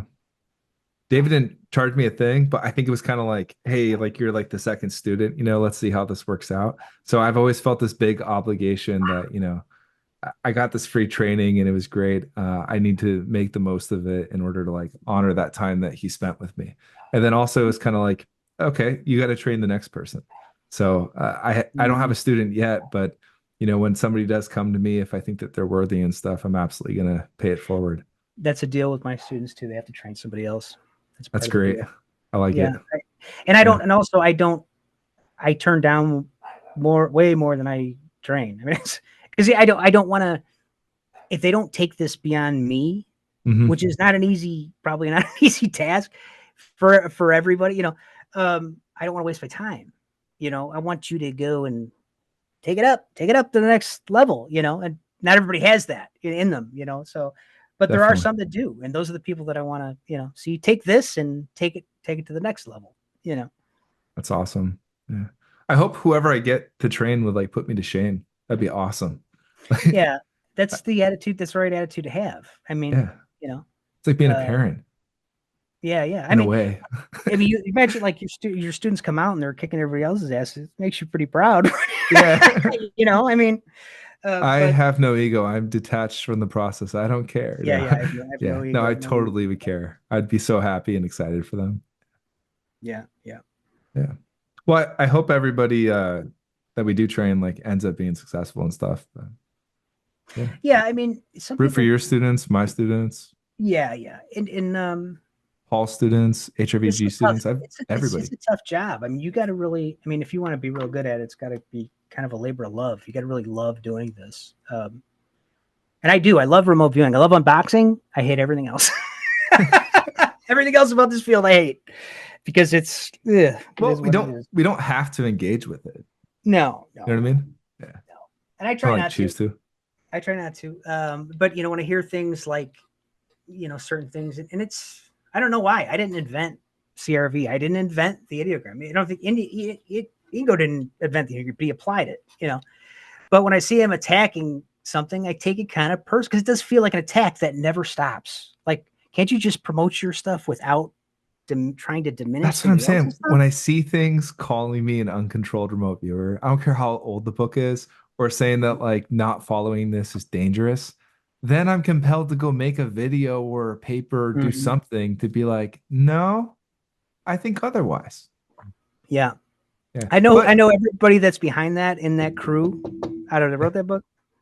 I'm not impressed by any of them. So, I, they I got the haven't best training around. Best I, training. I haven't seen their data. I've seen it. I've seen Uh, some of it. Yeah, yeah. that's what I love about YouTube is that, you can open it up and you can actually see people's real sessions. And that's why I want to get some of my cowboy sessions out there. Because uh not use his real name, but Night Traveler, who's on the Discord, he was the first one while we were getting into the Cowboy Studio thing and like doing these live sessions. He was sitting there seeing what people were doing. And it's not just that we're like unstructured, just randomly whatever comes to mind. There's this methodical step through process. And like if you get two things, you instantly like you go into each one, then you probe the relationship and you start to evolve it forward. But if you don't know how to probe all that stuff, the relationships between things and all that, you're not going to get the real data, right? Like the difference between somebody who's just starting cowboy is they go in there and they do like normal gestalt stuff. And then somebody who's taking it further in TRV, you have the aspects, then you have elements, which is the relationships between the aspects. They're not going to go that far. They're just going to like barely hit it. So there's a way that you can like look at and study and really take things to the next level. That's what I liked about Dave when he gave me the crash course. I mean, because I knew he's like, all right, let's take this, let's bust it open. I'm like, oh, you mean like a stage 5? It's like, yeah, like a stage 5. Like I already knew what he's wanting to kind of the direction he wants to go with it. Have you heard any of his cowboys? I don't. He's posted some on the Discord. I Oh, post on the Discord, but that's he's what I'm done saying. one. If I He's had a done one for YouTube me. channel with 100 of them on there and Yeah. people could go listen, you learn how to cowboy by listening to it, and then you're like, wow, that's incredible. But it's really like an experience, and then past just listening to somebody do it, being there live on a call with multiple people for it, it's awesome. Yeah. It's an Proof is, experience. I mean, it's important. That's like I said. I mean, even some of my wild theories, I publish everything because 100 years down the road, you never know. You know what I mean? Like somebody may come across, oh my God, we're looking at this. But what does it hurt to put it up? But it also shows that it's not so much about this one method. It's obviously you could show you could do this a myriad of It's different about ways. us. Yeah, right. Yeah. Yeah. There's a million ways to slice this pig. They all work. Yep. Yeah. Anything else? That's about it. It's good talking to you, buddy. It's It's been great meeting awesome. you in person. Yeah. Yeah. We should do Yeah. Tell some. everybody on Discord I said hello and We'll take do. it easy. I'm not trying to stir stuff up any more than I feel I have to. Sounds good. Send the hate mail at For every hate mail he gets, he will write a cartoon for it. So when's yeah, my yeah, cartoon right. coming? I'm gonna start a fake fight with you, just like David, You got to do just to get something a really. cartoon. You got to do something really silly, like make some crazy prediction, world-ending prediction that never happens. You get one. I do that every month on the Discord. I do the monthly Oh news, gosh. Oh and man. the monthly news is actually funny because I keep having a session. Like one of the targets that I get ends up being my favorite remote viewing target for the month. So like I So had this one where there was this like channel going to a lake and the channel like had some crack happen into it and all the water funneled down and then there's like this crazy havoc that happened. And I did a remote viewing target from a pool and it was about a channel or an underground cave system thing broke open underneath a lake and it drained the whole thing and there's a channel right there. And that was in my news prediction. So like the date that I predicted that I would do that was like one day off from when I did the remote viewing session for that. And the feedback was a video of a newscast. So I'm like, man, yeah, future that stuff won't is piss you off. so weird. I mean, So fun. well, I mean, so how do you do it? Do you set it up where you do a month, or you try and get to the date? How do you set up your tasking for that Well, at first I was just like, what's the most significant news for like for this the month? month? And I still do Uh, that. Yeah. yeah, But yeah. then you were basically challenging like, great, people get shot every day. Somebody's gonna drown, this and that. Call out a day. So then I start just dousing. So in my mind, I just take like, here's the beginning of the month, here's the end of the month, and then I Mhm. get like a feeling for where it is. And then I Mhm. basically am like, is it lower than 5 or greater than 5? Greater than 5. Is it lower than 10 or greater than 10? Lower. And then you kind of like choose a date. And those date predictions have been so on point. It's been great. That's what I am convinced that when I'm because I'm working on something similar to that, like you talked about, getting down the date that it could be done. The Mhm. only because I've only missed one, and what's crazy is the one that Wow. was missed was the assassination attempt that everybody else got Yeah. that didn't happen. You know Yeah. what I mean? And Courtney's up there going, it's not going to happen because of this, that, and the other. Now, I don't know if that's the case. I don't know if somebody was in the government, like watching Courtney's channel, like, oh my God, I guess we're not going to do that or whatever. But what was interesting, the anomalous stuff is what interests me. This piqued my interest. It's like, okay, I didn't get it. This one didn't work for some reason, but everybody else got it too, or a lot of other remote viewers got it too. So there must have been a probability shuffling around there. There was a signal floating around, whatever. We That's were what I all think it kind of, is. Probable yeah, futures. There's something playing around with that. yeah. And then, yeah, for whatever reason, it switched. Even though we were all honing in on that signal that didn't happen. I've done it where I have a guy, I'm trying to get somebody to precognitively go to the session that I went to precognitively to open it up even wider. Mm-hmm. And they went to that day, they went to an event that day, but they went to a different one. Like they went to there was a bigger event that I thought was more interesting that day, which is some big weather phenomena. So there's something about, but also, if you do a lot of time stuff, I've had very weird experiences. Same. As soon as you start doing it, you crack open this weird time loop stuff. Yes, I mean, It's like I've fun. had stuff like, It's didn't we just awesome. have this conversation? I'm not kidding you. It's so You and I, bizarre. I don't talk about it because it's too weird. But yeah. I've had. It's almost like you've been chipped it or something. Like you have a memory of something that somebody else it doesn't, or it's weird. And it only happens when I do a lot of remote viewing with precognition.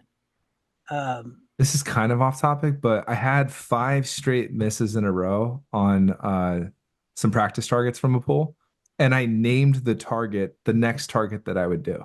So basically, I had a miss, and then I did the next target, and that was a miss, but the last target was a target 7, named the target of that one. And 5 times in a row, I nailed the next target. yeah, Yeah, it you know, was I fun. do. There's, and I really And think this too. There's something about, it's almost like when I'm at a casino. Like if I'm not feeling the action, I don't care. You know what I mean? Like someone's like, you yeah, need something on the line to get me interested. But the new stuff is the most practical use of this that I can think of. And they did it in the military program, right? They also mhm, dealt with those displacement things on targets where the analysts knew to look at past sessions that were misses to see like if it was actually displacement. mhm. Yeah. Well, and here's the thing: like that issue, that situation with the assassination, did it work? Did it work? And it was somehow prevented by everybody remote viewing this event. The thing is, we'll never know. You know Yeah. what I mean? So you could use it, and this is what I'm kind of like struggling with, is you could use this to to figure out the future. And now I'm looking at it more like I want to view an event that is unchangeable.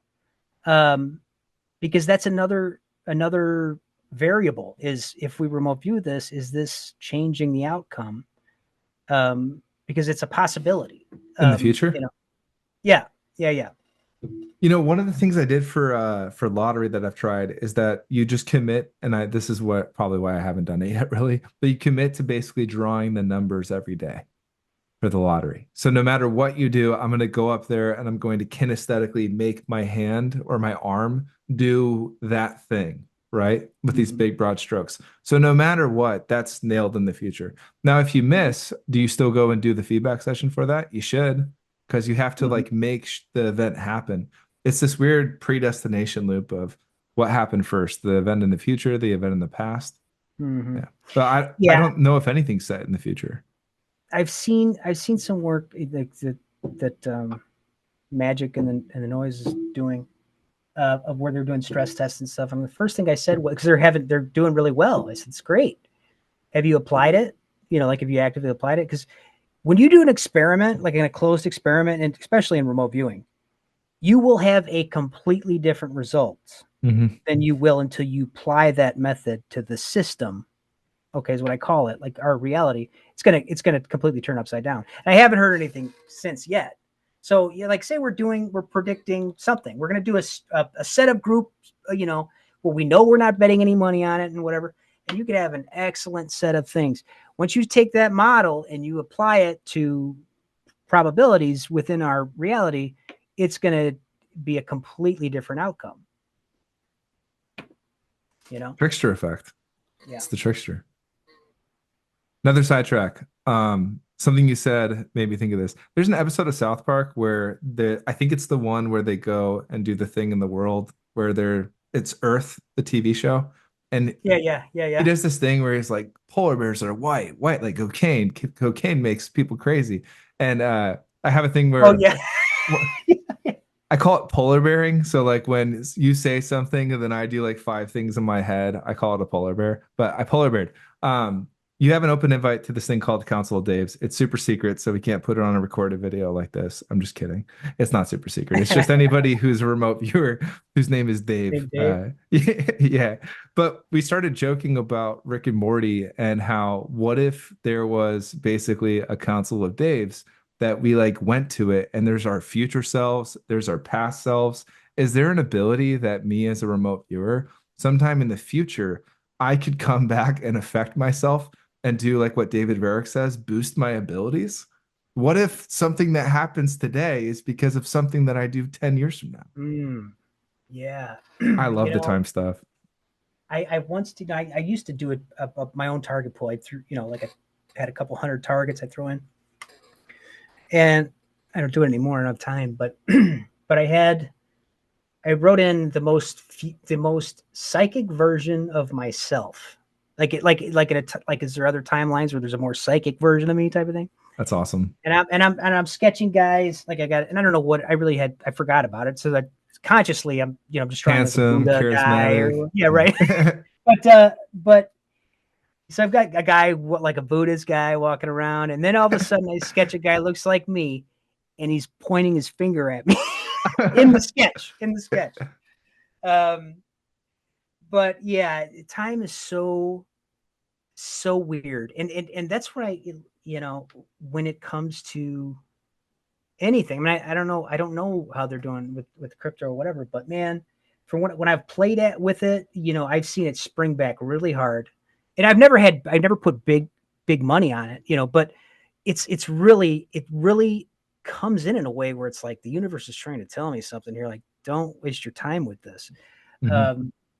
But from my perspective, though, what I've realized with like ARV, more doing it isn't making you any better. It's to be honest with you, you're almost I displaced and bet against me. Your odds are better to bet against me than to bet for me, because I'll pick a target, but it won't be the right one. I could feel being displaced in ARV. I could feel 2 targets.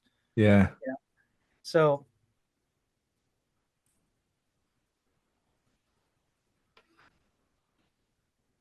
There's something with the time stuff. Is the news. Oh well. I'll send you some of the news targets I've done. They're fun. I got P. Diddy, that whole scene with the CCTV cam. I was like, CCTV cam of this app. You did get that where he's beating up on that girl or whatever he was doing or whatever. Or is that one? Yeah. I picked that up. Didn't you send me that before it happened? Didn't you? Or no? Yeah. I don't remember. No, I've been sending you some of them. Yeah. And then I had like a political event that landed on the day that there was the Julian Assange news.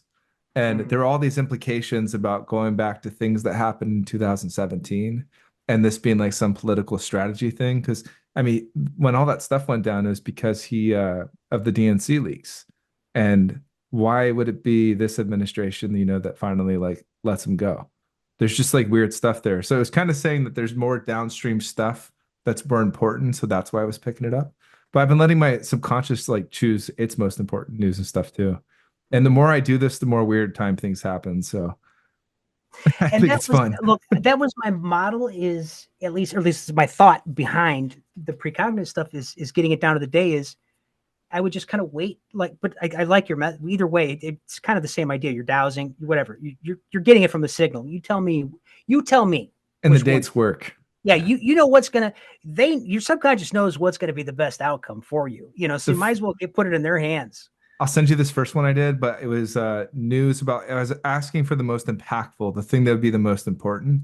And there was this laser guided weapon system, right? And my data basically drew kind of like the Israeli region or so, and it showed this laser beam going up into the sky. I was like a beam of light, and I had an AOL of the Battle of Los Angeles with all those lights in the sky.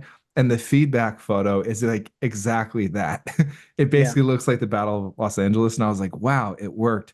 And I think it was on within one day of when I said it was good. Oh, no, I said through the 13th to the 15th, and the news dropped on the 14th. And it dropped on a news website that I don't even look at.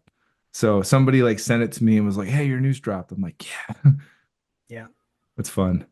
Yeah.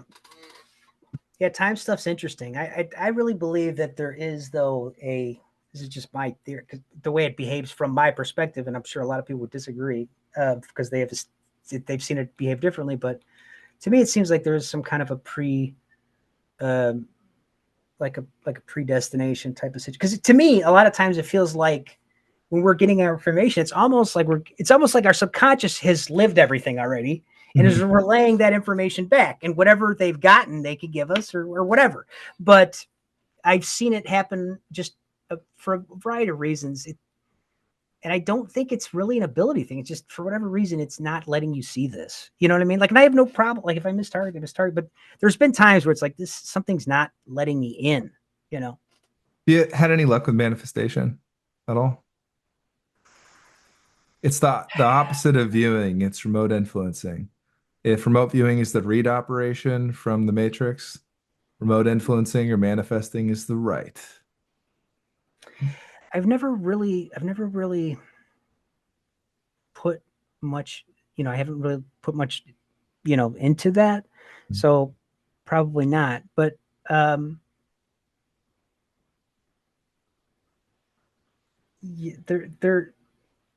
there is things though that like I have no doubt I'm on the path that I'm supposed to be on. Good, bad, or indifferent. I'm here in remote viewing. Hopefully not tearing too much things up to to hopefully inform people to some degree. But I don't manifestation. I haven't looked much into it, so I'm not sure. Do you? Yeah, Yeah. I went down the whole never Neville Goddard route, and that gets into like visual meditation stuff where everything that you think starts to basically manifest itself in the real world. One of the coolest ones I had is I'm building a beach house. I'm thinking about what type of car I drive because I'm here in Myrtle Beach, or Mm-hmm. not what type of car, what type of golf cart I drive. And I'm like, I don't have a golf cart. I'm stinking rich. I drive a Jeep. So like I see a Mm-hmm. Jeep. It's like this neon blue color. And like we're driving back at night. My girls are in the back and stuff, and like we're eating ice cream from Kirk's down the street, and like all this stuff in high detail. I'm like, that's really cool. A series of synchronistic events happened where like one of our cars had a flat tire. I took it in or I drove another truck to the playground with my daughter. I saw like so many of these Jeeps that were this neon blue color. It was creepy. And then on the way back, I stopped by the Mazda dealership and because nobody was answering their phone. And right there as I come in, it was like you asked Mid-Journey for a cross between a golf cart and a Jeep. And it was a neon blue color with no doors, exactly like I had been picturing in my mind. And I'm like, this is so Mm-hmm. creepy. I literally just saw that last night. And now this like thing exists. And I don't know. It's like one of those weird time loops. Did I think about that Jeep because I knew that I would see it the following day? Why weren't they answering the phone? Why did I see so many Jeeps that day? And it's not like every time I drive out, every like third or fourth car is a blue neon Jeep. That day it was. Yeah. It was Yeah. weird. It was like the Truman Show. What goes to show, like, what level of how much of consciousness is playing a role on this reality? Maybe a lot more than we think. Um, you see all the stuff zipping around, that defies kind of like our understanding of physics. I think there's a lot we are missing the boat on, like in a general Same. sense. Like I think there's a part of our reality we're missing a big component, and it's probably a big part of the reason how a lot of this stuff's able to come and go as they please because we're so in the dark. Um, I think younger atheist me was very much like, no, I know everything. Neil deGrasse Tyson says this a lot, where he's like, the scientists of yesterday got it wrong, but now we know better. Now we're correct. And I'm like, no, we're still wrong. Like, Yeah, the yeah. lesson that I took away from all that stuff was to be less confident in what I know and to always be interested and question everything, for better or Mm. worse. That probably makes me a huge conspiracy theorist. Great.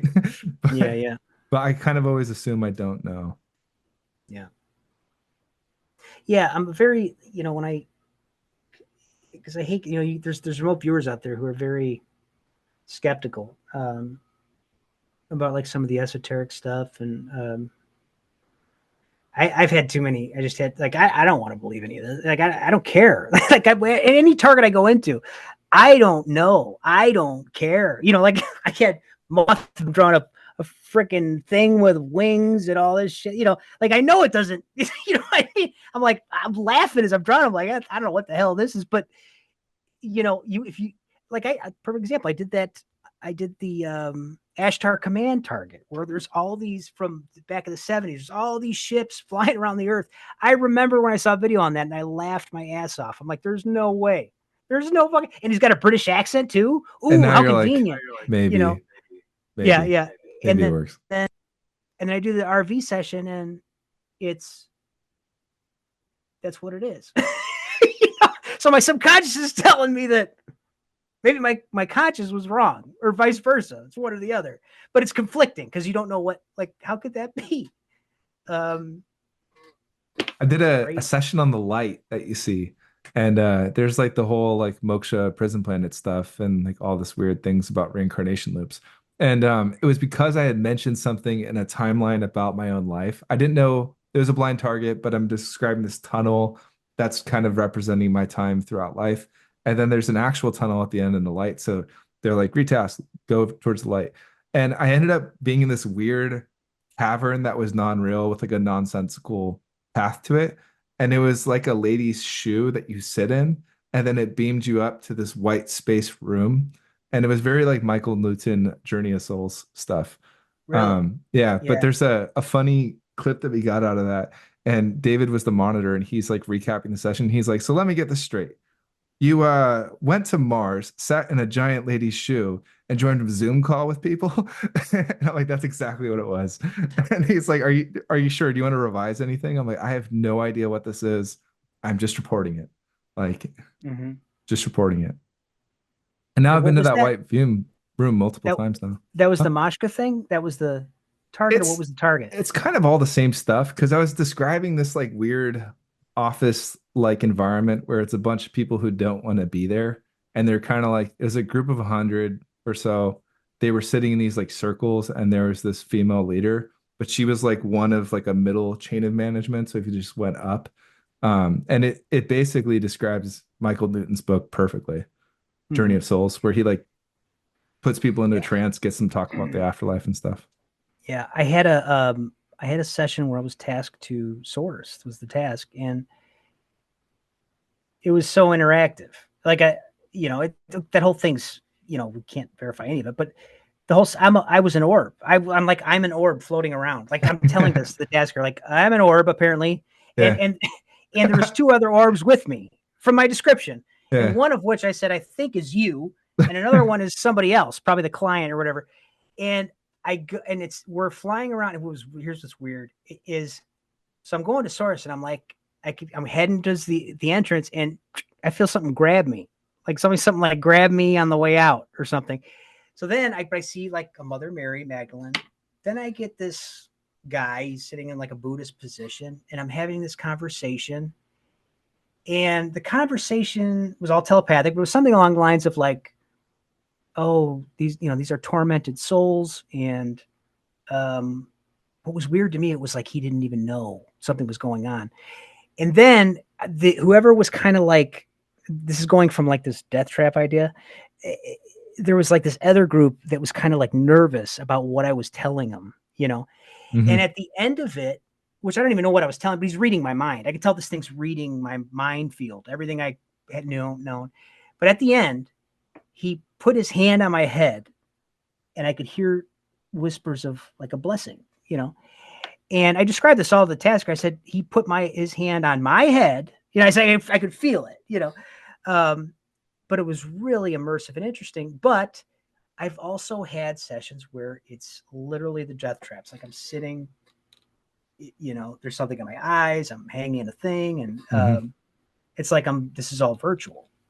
So where's the last layer? You know what I mean? Like, do I wake up in a vat? You know, is that that's what I want to know.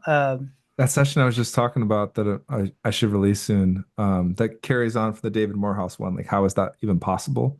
It goes into that whole simulation theory, death trap thing, but possibly for our good. It's interesting. But like being in there is for a good, or seeing it is for your good or good. It's like we're the people who are tossed into Chicago in Divergent, and like there's something magical that's supposed to occur with us. Yeah. I just wish I could go back and tell 16-year-old atheist Dave this stuff. He'd be like, "What on earth are you smoking?" Yeah. I mean, I wouldn't buy it. It's just some of it's, you know, disturbing. Like, I mean, I put it up, but you know, I know there's Christians and stuff like, hey, guys, I get it. I don't want to see this either. This is what the data is. I don't know. You know, some people get very affected by it. I don't get affected by it at all. I'm like, yeah, it's just another target to me. I don't know. You know, but Brett, the way Brett described it, yeah. But Brett describing it was so similar, dude. I mean, when he was telling me, because I put that thing up, and when I put that thing up, remote viewers were coming to me and sending me stuff that was so similar. Everybody that takes a look ends up seeing that, and I don't know why. Like, nobody will talk about it, but I think it's disturbing. Watch it just be this gigantic attractor that was put out there for remote viewers. It's just a story, and we're all just picking it up. Yeah. Like somebody did a Tanner Dam of Prison Planet and was like, let's go mess with these remote viewers. Well, to me, as far as model wise, I mean, I don't know if it's a trap type of thing, but as far as like a virtual experience, to me, it makes almost the most sense. I mean, if you think about the most immersive virtual reality we got right now and take it to the next level, it's not, you know, they're just, you know, nothing would surprise me at this point. I've seen too much. There's an interesting point here. I actually didn't know a lot about any of the Prison Planet, like the real Prison Planet stuff. I thought that was an Alex Jones term. I didn't know it was because his news site thing was called Prison Planet for a while. I didn't know that it was like a spiritual thing. So what I'm starting to realize is that I need to like not look at YouTube videos or learn anything about anything, because when I go hit a target like that and I know nothing about it, and then I have to go do all the research afterwards, that kind of gives me some of those fun feedback verification things where, you know, like somebody tells me to reball and I find out what that is after the fact or something. Yeah. I'll get stuff in my target sometime. Like I'm working on something really interesting right now. I just worked like a dog on this project, so it better be good. But it looks interesting. But anyway, it's, oh fuck, I forgot where I was going with this. What were we talking about? You're working on a project like a dog. It was something about the. Oh, I missed my train of thought. It's all good. It could be like this one time that I think my subconscious was bored on a training target for David. And I was like, finally getting some meat into this. There's 3 astronauts. There's this crazy mission to Mars. They're traveling there. They're going hyper fast. There's 2 planetary bodies. And I got the feedback back, and it was the world's oldest hand. It's the funniest session ever. Oh, God. So like we made a bunch of jokes about it, but it's literally just a picture of the world's oldest ham. And it's like, describe this. And I had this like massive space epic. And I think that was my subconscious's way of being like, hey, dude, like, come on, let's go look at something fun. Right. Yeah. Let's not, because we could do anything. We can go anywhere. But that's how looking back, I mean, homework was such a struggle. And believe me, like Paul would dig up the driest, ashiest bullshit targets you could ever, like that was the training, getting your ass kicked. That's the training. Like getting your ass kicked, like to teach you that you got to remote view a pile of dust as if that's something we would bother ourselves with. See, Um, I'm interested in the ham. I think the other half of me is not. yeah, it could be. Yeah, yeah, I yeah. would love to hit that ham perfectly and be like, check this out. I can Mhm. view ham. Yeah, yeah. Ta-da. One shot. Yeah, Yeah, look at me. I'm a great remote viewer. But no, space epic it is. yeah. I'm more interested in this ham. Forget the ghost that's eating it. I just, whatever. Yeah. Yeah. Yeah. It's tough. That's a big thing when you're, especially when you go into a Target with a ton of meat. I know right away because I'm frustrated. As soon as I feel frustrated, okay, I missed something. So I just dump it, start all over again because Oh, if same. something's not feeling good, I know something's wrong. Because even no matter how boring the target is, I'll get that good feeling out of the sketch. Like this feels right. This just needs to be on this paper right there. I think Deborah And Katz was talking about this on the last episode of the Psychic Guys of knowing when they're on target and off. And they were having a good philosophical discussion about it. And I think David and Daz were saying that they don't care whether or not they're on target, which is probably a good thing. But I'm like Deborah, I know what it feels like to be on target. And like I was telling you, when I feel that sense of danger, all of a sudden I get excited. It's not like a lucid dream for me where I'm going to wake up. It's not like that's going to introduce my analytical mind. It's like it pushes me deeper. And Mhm. like when I hit something good in the session and I feel that feeling where I know it's good, it's not like it pops me out of it and then I start guessing. It's like my conscious mind is like, okay, you are on target. I'm going to get completely out of your way and just Yeah. let you do your thing. And Yeah. I can't ignore it. Those moments happen. So I Yeah. agree with Deborah. Yeah. Yeah. Absolutely. I mean, um, well, there's times where I go up to whiteboard and like this is all new.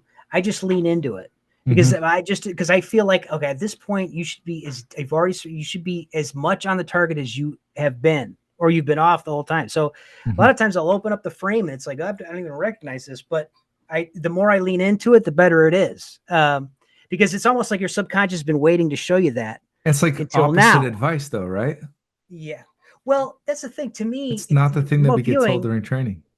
yeah, I mean, to me, it's almost like the information comes in backwards. Yeah. it's like you're watching a video that's being played backwards, and when I go to whiteboard, it's playing it in order, um, but it keeps me surprised. It almost like it keeps me in the dark, so I could because it knows I'm going to go up to whiteboard, so it'll save that sketch for that moment or that reveal. It's almost like Hmm. your subconscious knows how it's all going to play out, um, and it'll reveal what it needs to reveal at the right time. That's what it seems like to me anyway. Your subconscious Because is nice. Mine just tosses the stuff at me and is like, we're going to do this now. yeah, I'm running the show here, not you. yeah, Yeah. This has been a great discussion, dude. yeah. Good talk, A lot buddy. of Yeah, fun. Yeah. yeah. We're gonna have to keep in touch and we'll chat again. We should do Um, some projects or sessions together or something. yeah, It'd be yeah, fun. for sure, Yeah. for sure. Next time I have something like coming, if I'm working, I'd love to have you on, and vice versa. If you need some paper, let me know. Sounds good. And I'll figure out my video feed before and next time. Yeah, yeah, yeah. Yeah, no problem. Took Yeah, it's me good chatting 30 with you, buddy. minutes. Yeah, it's all right. It's all right. Yeah. It's good chat. I'm gonna stop the recording and then I want to show you something real quick.